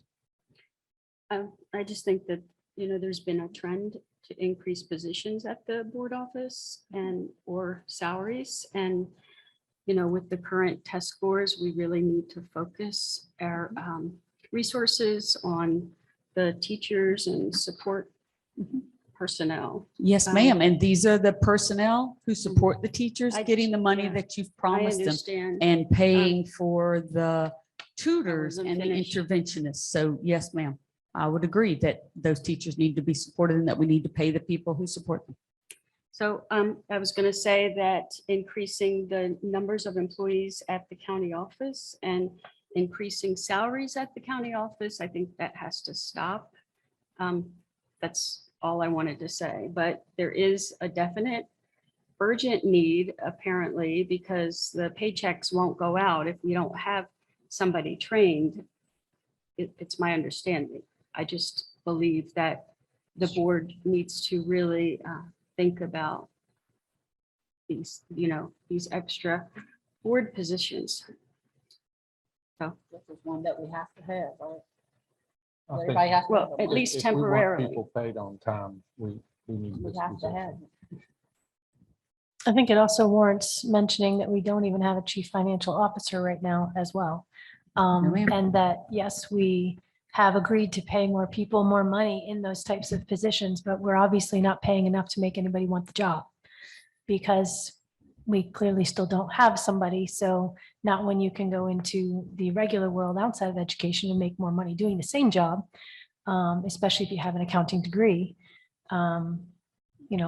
You're asking them to work for less money just because they work for a school system. And I don't think that's fair even for teachers. So I think that, I do agree. And frankly, yes, if you're going to give somebody something and then say, oh, by the way, we have to pay you late, or we're going to ask these guys to stay late and work more hours, that's not fair either, because just because they have a board office position doesn't mean that they don't work. And that's the part that I feel bad about, because I can tell you, I've been in the board office, and especially in that office multiple times. And to me, it's the office I've seen them work harder. And I've never walked in there when people were not working. There's no conversation. There's hardly anything going on because there's no time. And so I appreciate what you guys do. And just like I support the teachers and the administration, I think it's fair to support board office employees too, because I hear that crap all the time. And frankly, it just makes me mad. We don't hire people to be at the board office and just like do nothing and not work. We hire people we need to do the job that needs to be done. And I would not vote to pay to hire someone that I didn't feel like was going to go in there and do a job that needed to be done to support the students and staff. So I do appreciate what you do. And I know you guys are struggling. I know we don't have enough people and you need more. And I don't know what we're going to do when we lose all of those years of service, because you're right. That is an antiquated system that no matter who we hire, they're going to come in and have no freaking clue how to use it, because it makes no sense to anybody other than somebody that, started 48 years ago, so no one uses that anymore. And obviously that's not going to change, because the state's only going to do what they feel like doing and invest their $1 billion of surplus we have somewhere else other than education. But that's my own soapbox. So thank you for what you do. And I do appreciate it. And I don't think that this specific situation or position is a position that is just to add somebody else at the board office. And I wish that anybody who felt that way could come and spend a day with you guys and see what you do, spend a couple days and see what you do. And then they could go back and tell everybody else what you do, instead of assuming that you need another person because you want to take a coffee break, which I know is not true. So I do appreciate what you're doing. I don't know that anybody said that. Plus, we can vote no when their resignation comes up. Yes, we can. Problem solved. No retirement. Sorry. So if there are no more questions regarding that proposal, or there are? The second proposal is, as you noted earlier, we continue, like every other industry, to struggle with obtaining staff. And one of the areas that we have struggled in is to have a sufficient pool of school building administrators. I know that I said on an interview committee not long ago with Mr. Walters, and it's been very difficult. So one of the things that we are proposing is that we mirror a system that the state has for teachers. The state has a teacher in residence program, and it basically means that you are in the last year of your program, and we can hire you if you are in the last year of your program and mentor you and give you certain extra supports in that job. And then you have to finish out that year. You have to get licensed at the end of that year, and then you can apply for that teaching job or in teaching job that we have in the system. So the idea is that we would do a similar administrator in residence program, so that if we had someone that was in their final year of their administrative program, we would be able to bring them in and do the same thing, and prepare them, mentor them, and then they could apply for administrative positions that we had open. So it's the same, exact same language that mirrors the states for the teacher in residency program. And when you say administrator, you mean assistant principal? I mean, assistant principal. Okay. Yes, ma'am. And this is totally at the building level, correct? Absolutely. Yes, sir. We currently have 4 open assistant principal positions. I have some questions. The job description doesn't say in their final year, it just says enrolled. So my concern is somebody that's taken one class, moves in and not only moves in and, qualifies for this program, but may also bump somebody that has more education, because it says that priority is going to be given based on the administrator and what the administrator recommends. So, So you know, those certainly are some of the we can amend that concerns. to have, it should state the final year of their program. Yes, ma'am. We would not take someone who was in the beginning of the program. My other question is, it says, this is supposed to be part of the Grow Your Own program, but the first part of the job description says if you're out of the county. So why does it say out of the county as opposed to a Jefferson County? We're saying you could employee? do either one. If we had someone move in and they had started their program outside of the county, or quite frankly, I'll be honest right now, if we have our own internal teachers who are in the last year of their program and would apply, certainly that will be our first choice, but we also, it will cover either one. If we had someone who came to us from Washington County or Fairfax and said, I am in my very last year at my administrative program, I'm a teacher and I'd like to be an assistant principal. Okay. So it would take either. We just didn't want to shut out anybody. Well, why wouldn't you add that Jefferson County teachers and employees have priority? And I agree with that. We're trying to grow our own. That's the intent of this program. So I'm not sure that we shouldn't have that in there, because that was totally our intent, is to grow our own. Absolutely.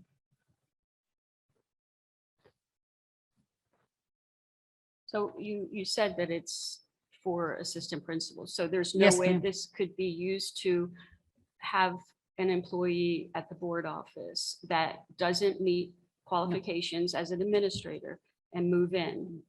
to a These are not, position. you are correct. These are not board office positions. These are for building assistant principals.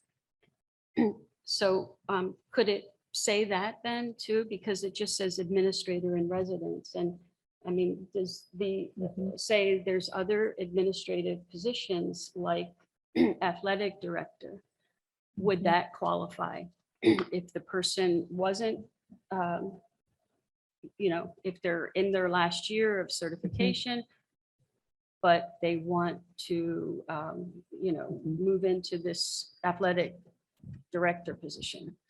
So to your point, the administrator in residence program agreement that we have, where it lays out the whole program and explains it, references only assistant principals, but we can also change the job description so that it's much more specific and says assistant principal only, because that is the only intent for it, is for us to fill these AP positions that we have that are open and help train folks up so that they're prepared to be assistant principals and eventually, hopefully, great principals. So we can also, so the changes that I have so far are to clarify that you must be in the final year of your admin program, and clarify this on the job description so the folks can see it, that Jefferson County employees are given priority over out-of-state employees, and that this program is only for building assistant principals. For the Thank record, you. yes. All right. Anything else? No, ma'am. Thank There you. is just one thing. I just want to make sure it's clear, because a lot of employees were concerned that this position was for administration of the recruitment and retention plan. And No. I explained, no, this is part of that plan. Yes, ma'am. So I Correct. just want to make sure that's clear. Absolutely. Thank you, ma'am. All right. So we have a motion and a second. And Dr. Gibson, learn you're going to amend the job description of number 25 with those 3 amendments. Okay, thank you. All right, all in favor of the consent agenda, say aye. Aye. Opposed? Thank you. All right. No unfinished business. Next, we have new business, approve the location of the Washington High School Auxiliary Gym Bond Project.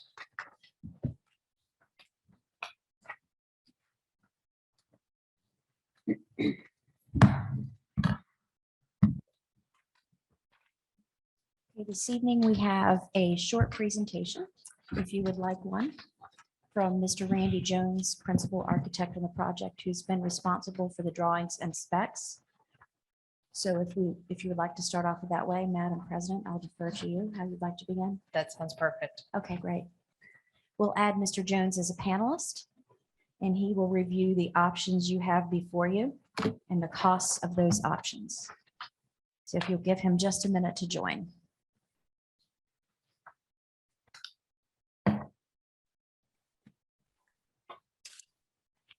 Good evening. Can you all hear me okay? Yes. Yes. Great. I believe we have a short three slide presentation for you tonight on the gym at Washington High School. Is that showing right now? It is. Yes. Okay, great. The first slide just simply depicts some renderings that we did early on in the process that show what the outside of the gym looks like, and one of the interior spaces, which is the main gymnasium. But I think the focus of our presentation tonight would be on slide number 2, which shows 5 different locations that we looked at and analyzed in terms of costs, utilities, connectivity to the existing building, connectivity to the existing ball fields. And they are listed as option A, B, C, D, and E. Obviously, option A, B, and C are freestanding gymnasiums. They're not attached to the building in any way, the main building in any way. Options D and E are attached to the main building. D is directly attached, and E has a smaller attachment just for interior circulation areas. We also came up with cost estimates for the project. As you all have probably heard, construction costs have increased a lot over the last 12 months, about a 40% increase. Our bond project is currently allocated $8 million, and you will see that we do not on there that is within that range. But I wanted to provide just information as to where we are today in terms of what we think the project will cost overall. This is total project costs. Everything is included, surveys, advertising, design fees, everything's included. But option A, that you can see, that was the one that we initially started with. And as we were looking at it, we realized how long of a walk it is from the existing school. It's quite a long walk. And so that led to the discussion, are there any other feasible locations? So then we looked at option B and C, which are on either side of the tennis courts. Obviously, B shifts it about halfway closer to the existing building, and then C makes it basically just across the parking lot from the existing building. Option D is a direct attachment to the existing gymnasium that would be separated by a corridor. That's probably the most invasive option because it not only would affect the building, it would affect the circulation access drive around the school. So the access drive would actually have to be relocated and reconstructed. And then E is located adjacent to the, I think that's cafeteria area there. And it would project into the parking lot a little bit right there. The cost differences are pretty substantial. Option A is slightly over $3 million. Option B is a little over 2.5 million. C is 2.4 million. And really the differences there are just the length of utilities to get water and sewer out to those different locations. D is the most expensive because we would have to attach to the existing building and it would be a different type of construction.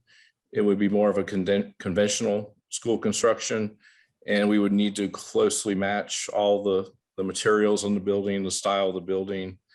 It also includes the cost to relocate the access road. E is slightly less expensive than D, with the main differences being we don't have to do a lot of pavement reconfiguration. And although we still want to maintain the overall integrity of the look of the building to match the existing school style, since it does attach directly. So that's a quick rundown of all the different options. Ms. White, is there anything we need to add about? I think we had some discussions early on about adding some restroom areas as a separate project out at the baseball and softball field, if funding allowed. We did. We do have planned restroom area in the location of A for the baseball, softball fields. That is in the planning stages.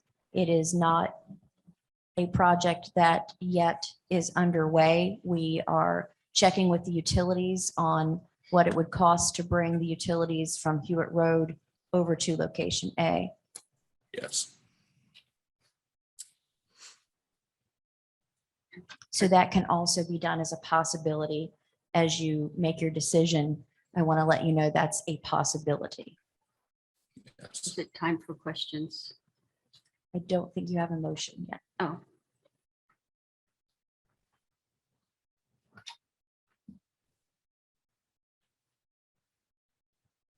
All right, so what you're looking for us this evening is to actually approve one of these sites, is that correct? That is correct. Yes, If the ma'am. board so chooses, yes. Okay, well, let's go ahead and get a motion so we can discuss it. Is there a motion to approve the location of the Washington High School Auxiliary Gym? So moved. Thank you, Mr. Osborne. Is there a second? Second. Thank you, Ms. Ogden. My first quick question for you, Mr. Jones, is when I'm looking at the site cost comparison, when I'm looking at C versus D and E, C, water and sewer, it looks like it's about $18,000 or $19,000. And right next to the building is $50,000. Is that? I'm looking at it right now. Are you looking at the detailed sheet that shows the different This- options? The site cost comparison, the last Okay, page of the yes. packet. Yeah. There you're looking at utilities, which is assumes the connections to the building. There would have to be some interior work that needs to be done to route the utilities through the building. So there would be a significant cost there for that.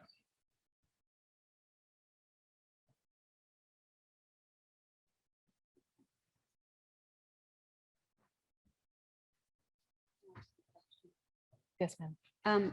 Are there any other costs for maintaining that would differ depending on the location? So is it like a water pump that will use electricity to, any other long-term costs that aren't hidden that we aren't being told about or? that No, we I need think to that the main about? difference would be the I think the main difference would be a freestanding building would have its own separate HVAC system. Whereas a new addition to the existing building would have an HVAC system that would complement or tie into the existing in some form or fashion.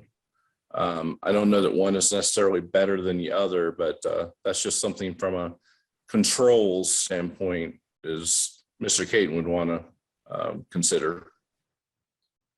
So if, let's just say if it was at A and that's only being used at a certain time, you don't have to heat that additional space during the winter months when it's not baseball season.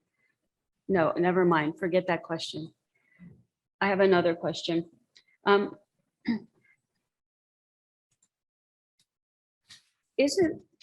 there bathrooms at the track field, the football field? We're on this picture. Aren't there restrooms there at the concession stand or no? Yes. There are? Okay. I just checking.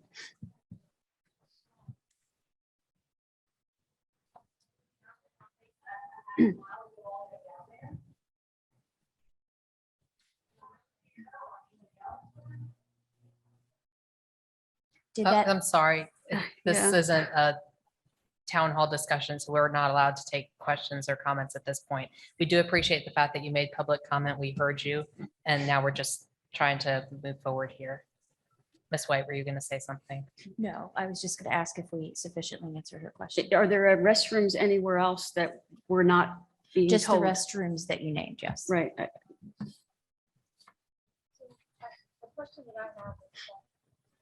Is this on, Jason? Oh, there we go.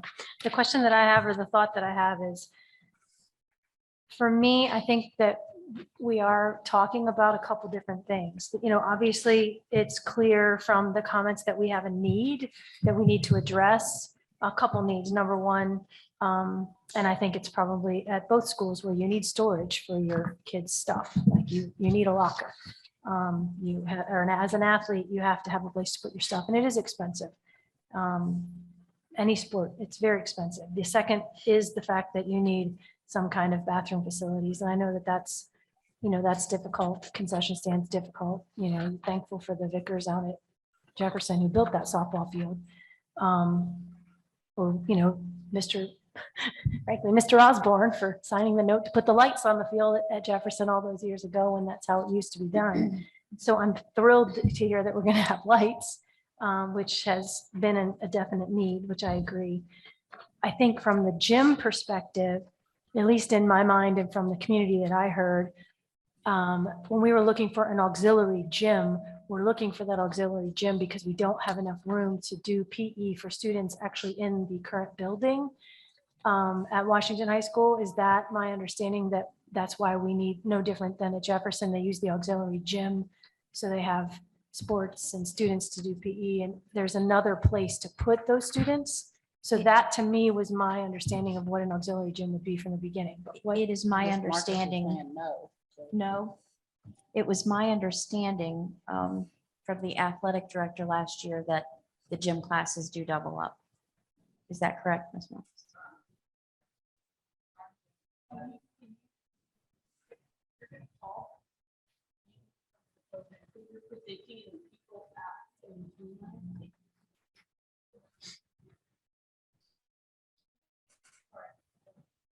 People, I hear all the time, people on Zoom, that if someone's not there, it might.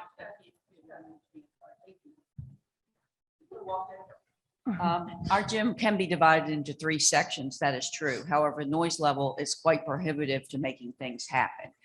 We do use our gym obviously during the PE day because all our kids have to have physical education in order to move forward.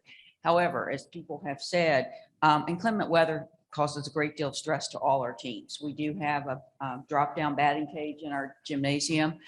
Some of our newer families may not be aware of that, and it's in great shape, et cetera, but we need the facility and we need it in an area where it will best serve our school community. And that is where we believe it would best serve our school community and our kids. You know, they don't need to travel here, there, and everywhere. We still have a great parking lot up there. We'd still be able to accommodate everyone. The restrooms are a ways away. We have used our vehicles to take our families down. That means our athletic director or somebody's got to be sitting right there in our utility vehicle to drive them down to the bathroom and wait for them to come back. That's pretty embarrassing for somebody. It also takes them away from the ball game. We do appreciate the lights. Playing at 4:30, we didn't have hardly anybody here. When we get to play at nighttime, we're expecting huge crowds. And we get our huge crowds, we're going to need some bathrooms. Can I just ask a question before she leaves? Sure. Ms. Martin. I just feel like you probably know this property better than anybody. And what is your specific recommendation? That wasn't clear. That's okay. I'm sorry. My specific recommendation is A. I feel we'd be best served in that location. And adding on to our building is not going to help us at all. It just makes a bigger space to have to supervise. It won't help us during gym class. I can't hire a gym teacher right now. We lost Mr. Griffith to Loudoun County. I wished him well. He's got 2 small children to raise and he made a lot more money, but I can't find a gym teacher. Why won't you need to supervise A? Well, when we have kids up there, we'll have coaches up there and we'll have we'll have parent volunteers and we'll have lots of people up there supervising. It's not the gym space I'm so worried about. It's the instructional space. Our kids love sports here and many of them come to school for sports. And that's my bottom line. And I appreciate, like I said, appreciate the lights. I appreciate the support of the community, but we really need A. So they will have to, so if this is for the middle of the day for gym class, they would have to walk outside across the street. They're already going outside during the day. On pretty days, they're already down on the turf. They're already using that facility. We'd also like to be able to play baseball and softball outside. That would be great for our kids to be able to have that opportunity to be outside and have bathrooms readily available for them. Like I said, they go outside all the time as much as we can. The value of having the turf is that we can go out there and we can play regardless of the weather. So let's say it's raining. The kids have to go out and go through the parking lot to get to this gym for gym class, correct? If it was Well, at we A. wouldn't necessarily send them out on those days. We'd use our inside facility. I mean, we just would like to have the options of having it in that location. And but I'm just trying to understand why. If someone stated that they have to cross traffic and Right. they have to walk and. Dr. Joy, where would you like to have it? Excuse me for I'm trying to interrupting you. understand, I'm trying to understand the logic and Right. reasoning. So that's Well, why I'm asking. The logic for us is to put it up there where it will be more accessible to our athletic teams and to all the kids. It would also be more accessible. We currently, right now, if a group would like to come in and use our facility, we have no access to be able to do that. We can't share with the community because we only have that one spot in order to do things. We could possibly share. We don't have that flexibility now at all. Mr. Marcus, can I just ask a question, please? Sure. So this is a basketball gym, auxiliary ma'am. gym, right? So I'm kind of like on the same path here. So why would we put a basketball auxiliary gym way down by the baseball field when that should be the bathroom? I agree, the bathroom should be down there where A is. But as far as the auxiliary gym, where you're going to have students, like you said, you need it for gym, but not only for gym, for your basketball team. Oh, Because yes, that's what ma'am. that auxiliary thing would be for. It wouldn't be for baseball and things like Oh, it that, would, right? it could be for basketball as well, ma'am. Like I said, Right. when we put our basketball teams in there, when we have the dividers down, the noise level is almost, you can't barely hear. So if we now have, of course, girls and boys playing at the same time, that would give us another way to allow those practices to happen and be much more productive. Right, so to me, anyway, it would seem like it would make more sense to put an auxiliary gym for basketball next to your gym, build it onto your gym. Not for me, ma'am. Okay, I'm a basketball mom, so. It sounds like we need to add field houses to our project plans as well and have, a baseball field house and a tennis Have field house. something And there for their. Onto the auxiliary gym? no. Poor Joyce is like, what? No, like have a bathroom thing and then also have a place for their equipment. Can I ask a quick question, Randy? When I saw that picture of that gym, I didn't see Yes. any bleacher space at all. Are we looking to build this big enough or we're just gonna have a gym An auxiliary gym, but we're not gonna have any seating in it. We could have some limited seating, but it would probably be limited to just a couple hundred. We didn't put that in the rendering, but there would be room to add some limited seating.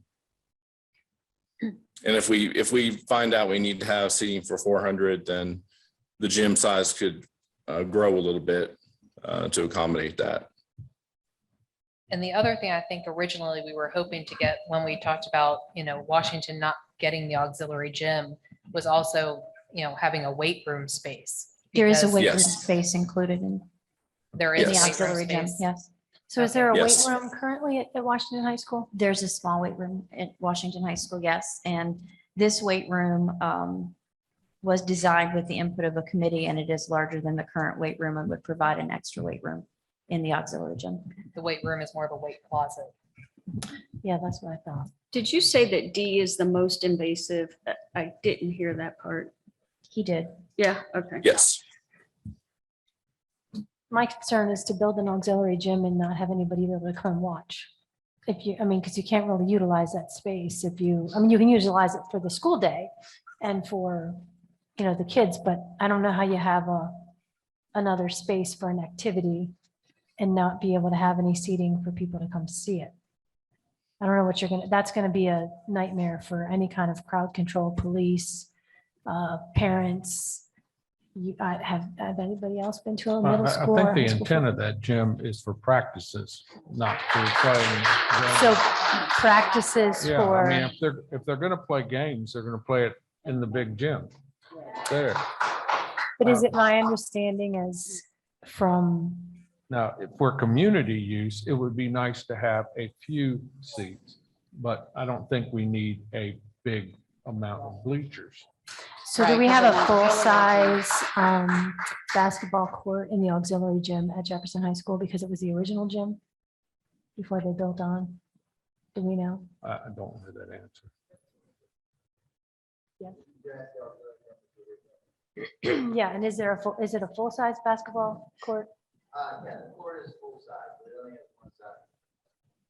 The basketball court is full size and it's the original gym, but it only has one side of bleachers. The other side was taken to Charlestown Middle School when that was done.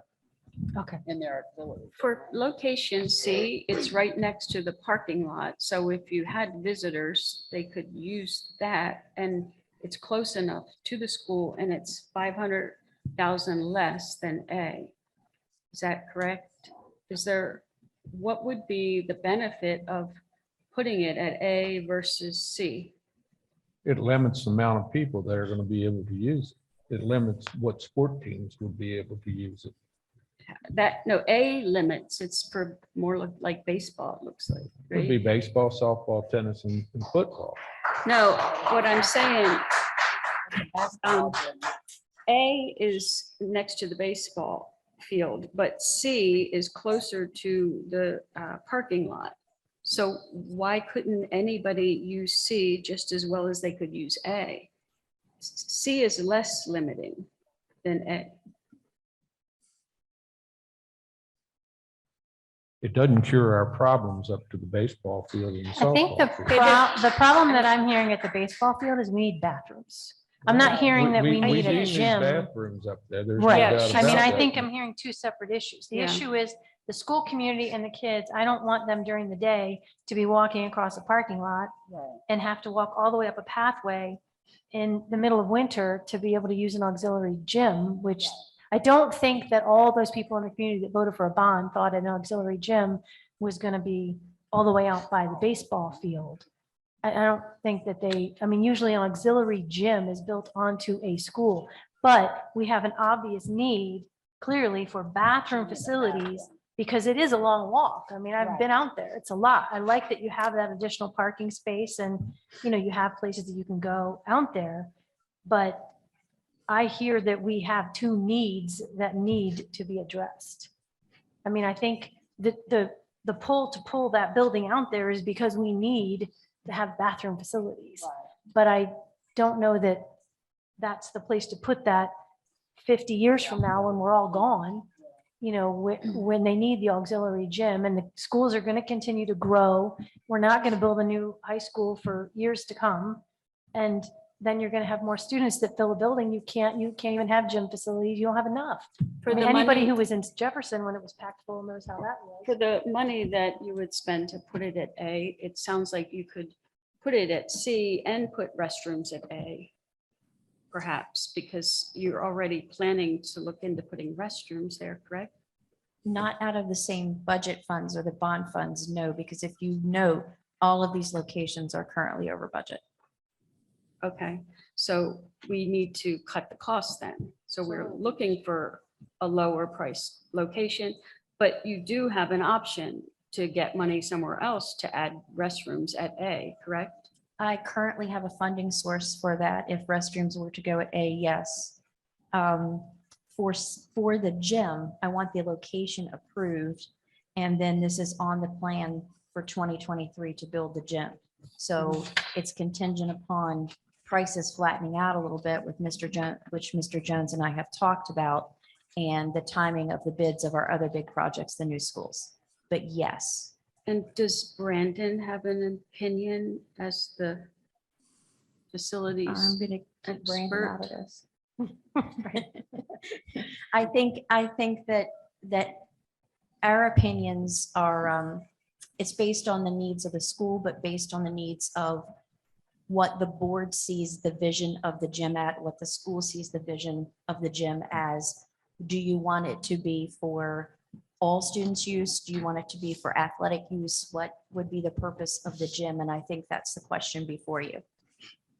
I personally think the purpose of the gym needs to be for daytime student use. And then what we need to do is duplicate the restroom concession stand that we have at the football stadium out at A, so that they have proper bathrooms and they have a proper concession stand. I know that's a totally separate project, but I think that's what they've been asking for is, bathrooms and a concession stand, because I'm not sure what, baseball and softball players are going to do in an auxiliary gym with a wooden floor. And, maybe I'm naive, I'm not sure. But if you could look into seeing what it would cost to duplicate that restroom and concession stand. Yes, we've out looked at into A. that. I'm also thinking, once you put lights on that field too, you could put some bathrooms, it's gonna be less space. And frankly, I'm hoping that with lights and a bathroom, you would fill that all up with parking, because you're gonna have more people who are able to come to those games and enjoy those kids playing, because yeah, they're gonna actually get to see them because they're not coming out of DC at God knows when at night. But I do see it personally myself as definitely two separate situations of need that we have, that we need to address. And how has the SBA addressed the fact that all the money they gave out for all different kinds of building things for our projects are increasing? And we know that they're increasing, and is there opportunities to get more funding for that? Right, I can speak to that, but I'm gonna let Mr. Jones field that question. Okay, so the SBA has, the only position they've taken at the moment is they've canceled the December needs projects allocation in anticipation that all the projects that they approved for needs grants are going to be over budget, and they're going to have to be supplemented. So they are planning on supplementing, but they haven't established exactly what that criteria would be and how the money would be allocated. But they are anticipating the projects will be over budget. So D is attached to the current gym, but then we'll have to move the road around to get Yes. in, and E is attached to what? I don't recognize what that spot is. Is that the front of the building? Cafeteria? No. I believe that is cafeteria. Oh, that's, okay, so it's the back The event side entrance. over there where the event, okay. So is that going to cut off the event entrance? It looks like it's You can see that the walk, dashes is that in the the circle. walkway? Mhm. Okay, so will it cut off some of that walkway area? Will there be, is there a goal then for E, if it's there, to be a separate entrance from the outside? Yes, they could have a separate entrance, but we'd also want it to be connected to the existing building as well in some form or fashion. So that's on the other side of the cafeteria? Yes. Where's the kitchen located? The kitchen is On the located to the right rear. corner. Yeah, the right corner. The right It's the corner on the opposite side inside? of where we've attached the gym on the outside. It's the right corner. And the opposite side of where the gym is. So when you're looking at E, there's that like white space just to the right of E. Is that building or is that concrete? That's Concrete. concrete where the dumpsters are. Concrete. And then Yes. the kitchen is right above that white concrete. Is that correct? On the right side, yes. On the right side. Yep. And so D is on the back of the gym. And you're just building the road around it. The road is already there. It would have to be relocated. Okay.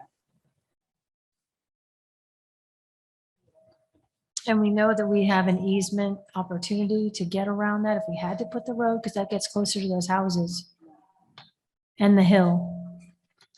Where are you looking for an easement opportunity? Well, if it's D, how close is that to the houses then that are there if we have to rebuild that road? I'm trying to That's the think. front of the No, no, no. school. It's the It's driveway, not the. not Hewitt 1,500,000 Road. more than. Okay, okay. E I was Right. looking from the other side. Or C. That's a big difference. 1.5 million more to do D than, Right, but then you're gonna have kids walking across the parking lot to go to gym in the well, middle of the not school. E. E is only 500 more than C. And it may in the long run be cheaper if. Are they're those two the using same sizes? Heating and air conditioning. E and D? They're all the same size? So that would Yes. be the same size. Would E give us more space? As I'm looking at that picture to come out a little bit, if you wanted to add more seating? Yes, we could do that.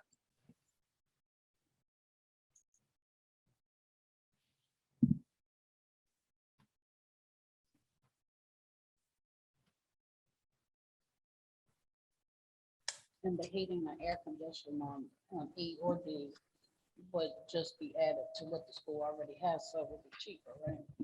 For that. No. Mr. Jones? I think I heard the question.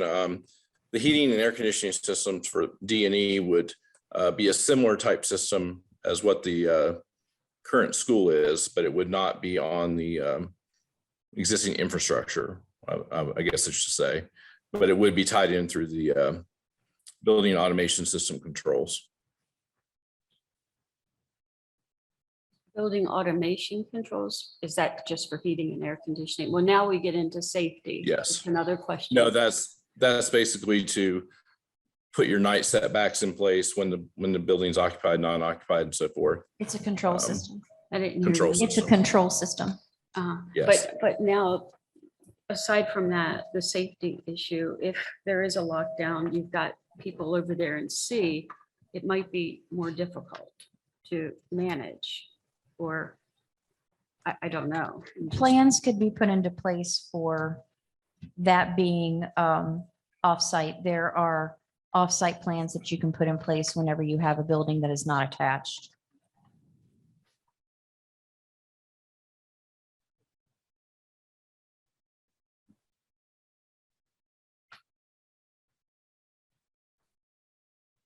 Well, maybe we should eliminate some that we know, like, I think D is probably not an option if it's so much more expensive. Now, it's $373 per square foot, and that's the most costly of any of them. Eliminate them. And Mr. Jones, I know this was before your time, but when they first built the school and they had an auxiliary gym planned as part of the school, I understood it was D, correct? I can answer that, yes. Okay. And we just didn't do the driveway with that plan to eventually do. No. I think that probably the difference is the auxiliary gym that was planned with the original school was just a gym, whereas what we have here is a gym plus the locker rooms the storage areas and the weight room, locker rooms, and storage areas in addition to that. So it made for a larger footprint. So this would provide storage areas for athletics? Yes. How many? How much? It's an upper level mezzanine that's above the locker rooms. So it's a pretty significant amount of space. I can get that information for you. And does he have an opinion? Do you have an opinion of, building these, your experience? What do you think is the most logical, feasible, practical? From my experience with new school construction, it would be either D or E. Is just the nature of an auxiliary gymnasium is usually very close or directly adjacent to the main gymnasium, just in terms of how an athletic department is laid out and how it functions. But then I have also done an option very similar to C, where we have an auxiliary gym that you just have to go outside to access. So, but I would say E and D are probably the more common type configurations. And Mr. Jones, the way you have it configured, you don't have a sketch of that, do you? I mean, I know you had an interior picture, but is it all on one level? Like these squares, is that entire square the gymnasium? And then you're talking about a mezzanine level on the second floor? So two-thirds of the square would be your gymnasium, and then 1/3 would be the weight room and the two restrooms. And then above that restroom area would be the mezzanine, which will be accessed by a stair. So it's basically a second level storage room. Well, I'm just wondering how much you would have to cut off of D to not have to move the road and then put, like the weight room, not part of a square, but have it, like an L shape or something. I mean, I don't know. Right. I have not looked at that, but that's something that we could look at. That has the least amount of, it looks like E has more parking availability. No? Yeah, I think so. I think that's the community entrance right there, which is how probably most people came in to the board meeting tonight, which is where the parking is. So through the interior connection, you could get access to the main gymnasium or even to the auxiliary gym.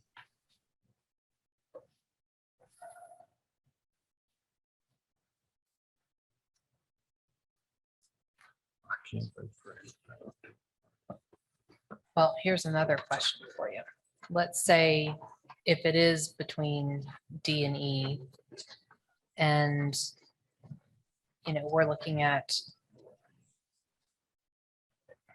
2.1 or $1.2 million over what we have in bond money. You're going to need a funding source. Right. But D is, looks like it's 900,000 more than E. You need less sources there.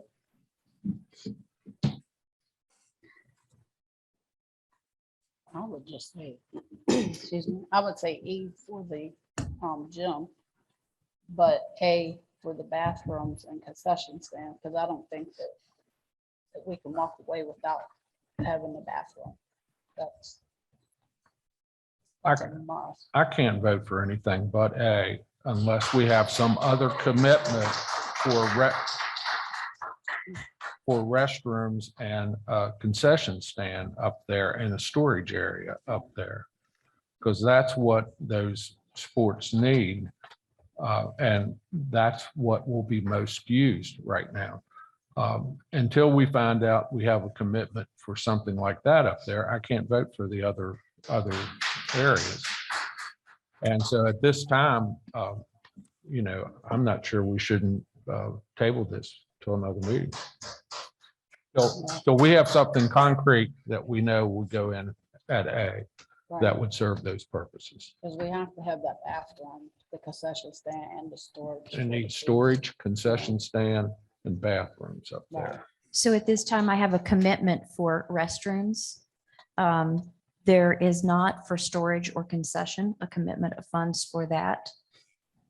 I guess, Mark, well, if you have a storage, I'm not sure how big a storage you need, but these You kids mean need somewhere storage. to put their. well, their things. stuff, I'm thinking though, then they're going to put it in the school building and then carry it out there at the end of the day. They need someplace in the building during the day. You come in the building, you go put your stuff in the, locker rooms or whatever, no different than you put your stuff in a color guard locker or baseball locker, it's a storage locker. You get that assigned, or frankly, just a locker would be nice at this point in our lives, but you go put your stuff in your locker. In the old days, we used to do that. And then but in the afternoons But to in have. the old days, we had storage one stuff. bat. Right, Okay. yeah, right. Yeah, right. In the old days, we didn't even have a bathroom out there. But then I think as far as that space, bathroom and concessions, yes, I think you need that out there, but I don't know. The storage area, I think out there is going to be more of storage for, equipment, like team equipment. You don't have any room, you're trucking stuff and then you see whether it's mats or, the baseball, the plates and the things that you've got to truck, God knows where else. I mean, I know they have built some things, but it takes a lot of years and a lot of booster money to usually get all that stuff done. So I think they need some bathrooms and whatnot. But I think the storage stuff needs to be built wherever we put that auxiliary gym. So the kids can come into school in the morning, go put your stuff away, lock it up. It's there all day. You're done. You go get your stuff and you go to practice. And then you're not worried about something also being off-site that can get broken into or vandalized or whatever. Long-term, you've got something way far away. Then you're going to worry about, okay, where's my cameras? Where's the stuff we got to put around it to keep it safe? That's just the world we live in. So You don't need to build a whole gym for storage and restrooms anyway. I agree with Mark. I think we should table it. I'd like to go myself and look at these locations and to get a better idea of, what the issues are. Mrs. White and Mr. Jones, what kind of time constraints are we under? We're not. Okay, so we can table this and come Yes, back to it? absolutely. We have a motion on the table at this time. Then. Correct. A second. Well, we have a motion We to have a approve the motion to vote. location. So we can just let the motion die. Is there anybody in favor of the motion of approving the location of the Washington High School Auxiliary Gym? Say aye. Hearing none, no. No. No. All right, motion fails. Thank you. Thank you. Ms. White.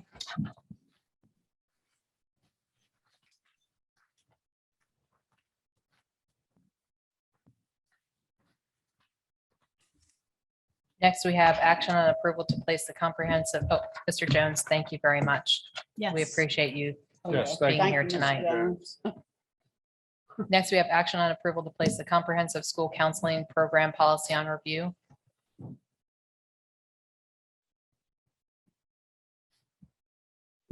Yes, ma'am. This is a new requirement of the states for a comprehensive school counseling policy. The policy that we want to put out for review is the actual template that they provided. It contains all of the code language. They have extended the deadline. We actually now have until like January to get this done. It was originally at the end of September. So we have plenty of time to put it out, but this is just a request for you to put it out for public comment. We've already sent it out. We sent it out at the end of August to all of the school counselors and asked for any feedback or changes from them. So it's been vetted by them as well. All right. Is there a motion to approve the placement of the comprehensive school counseling program policy on review? Thank you, Ms. Ogden. Is there a second? Second. Thank you, Mr. Osborne. Any discussion? Yeah, I have a question. Is this all exactly from the state or were there changes?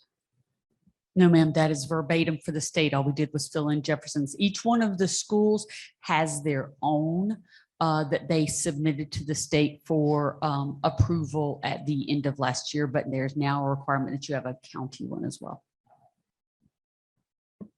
Okay, thank you. All right.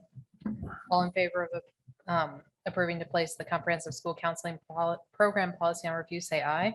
Aye. Opposed? Thank you. All right, board member comments, committee reports. Ms. Bratton, would you like to start? Do you have anything? No, everybody's gone, but I just, wanted to congratulate the students and the parents who work really hard and with making sure that our students are in the extracurricular activities that they're in. So thank you. Mr. Osborne? We had an EPIC meeting on August 25th. Our carryover from EPIC was about $1 million, and we need to keep our carryover such as that because we usually expend that money and then get that money back from grants as the year goes on. So we have to have that working money to be able to do the programs we're doing. We applied for a Head Start safety grant for about a little less than $400,000 and received that grant. Amy, please encourage or let sub teachers know about the training that EPIC provides for substitute teachers. And our next meeting will be September 29th. Also had a 4-H meeting and it was basically a review of their programs and the direction of 4-H. And they also highlighted the programs that they bring to our schools. And Mr. Bites was saying that, they could assist him possibly with some of his programs as well. And that was the kind of thing that they reviewed with us. And we will not have another 4-H meeting to it. Those are quarterly. Thank you. Ms. Ogden? Report on the libraries and McCormick Committee, and the McCormick Committee will be set to look again at in the fall, probably coming up in October. I think November or September 30th is the deadline for those folks to turn those requests in for any leftover funds there. And then we'll hear from Ms. Wertz at a meeting again if there's some changes to that. Then the libraries, the only thing to report is that the new Shepherdstown Library is currently now open. And according to them being well liked and well used by many. And just want to be thankful for a very, very safe weekend for Jefferson High School for their homecoming, and hope that we have the same as we head into the Washington homecoming season. So all good stuff. Dr. Joy?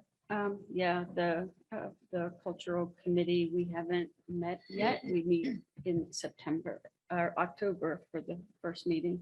But I wanted to reassure teachers who have been subbing that the addition of the $15 for sub during their planning, that's going to be on the agenda October 10th, I believe. I've gotten lots of emails and text messages of teachers concerned about, losing that. So I just want to make sure everybody's aware that it is back on the agenda.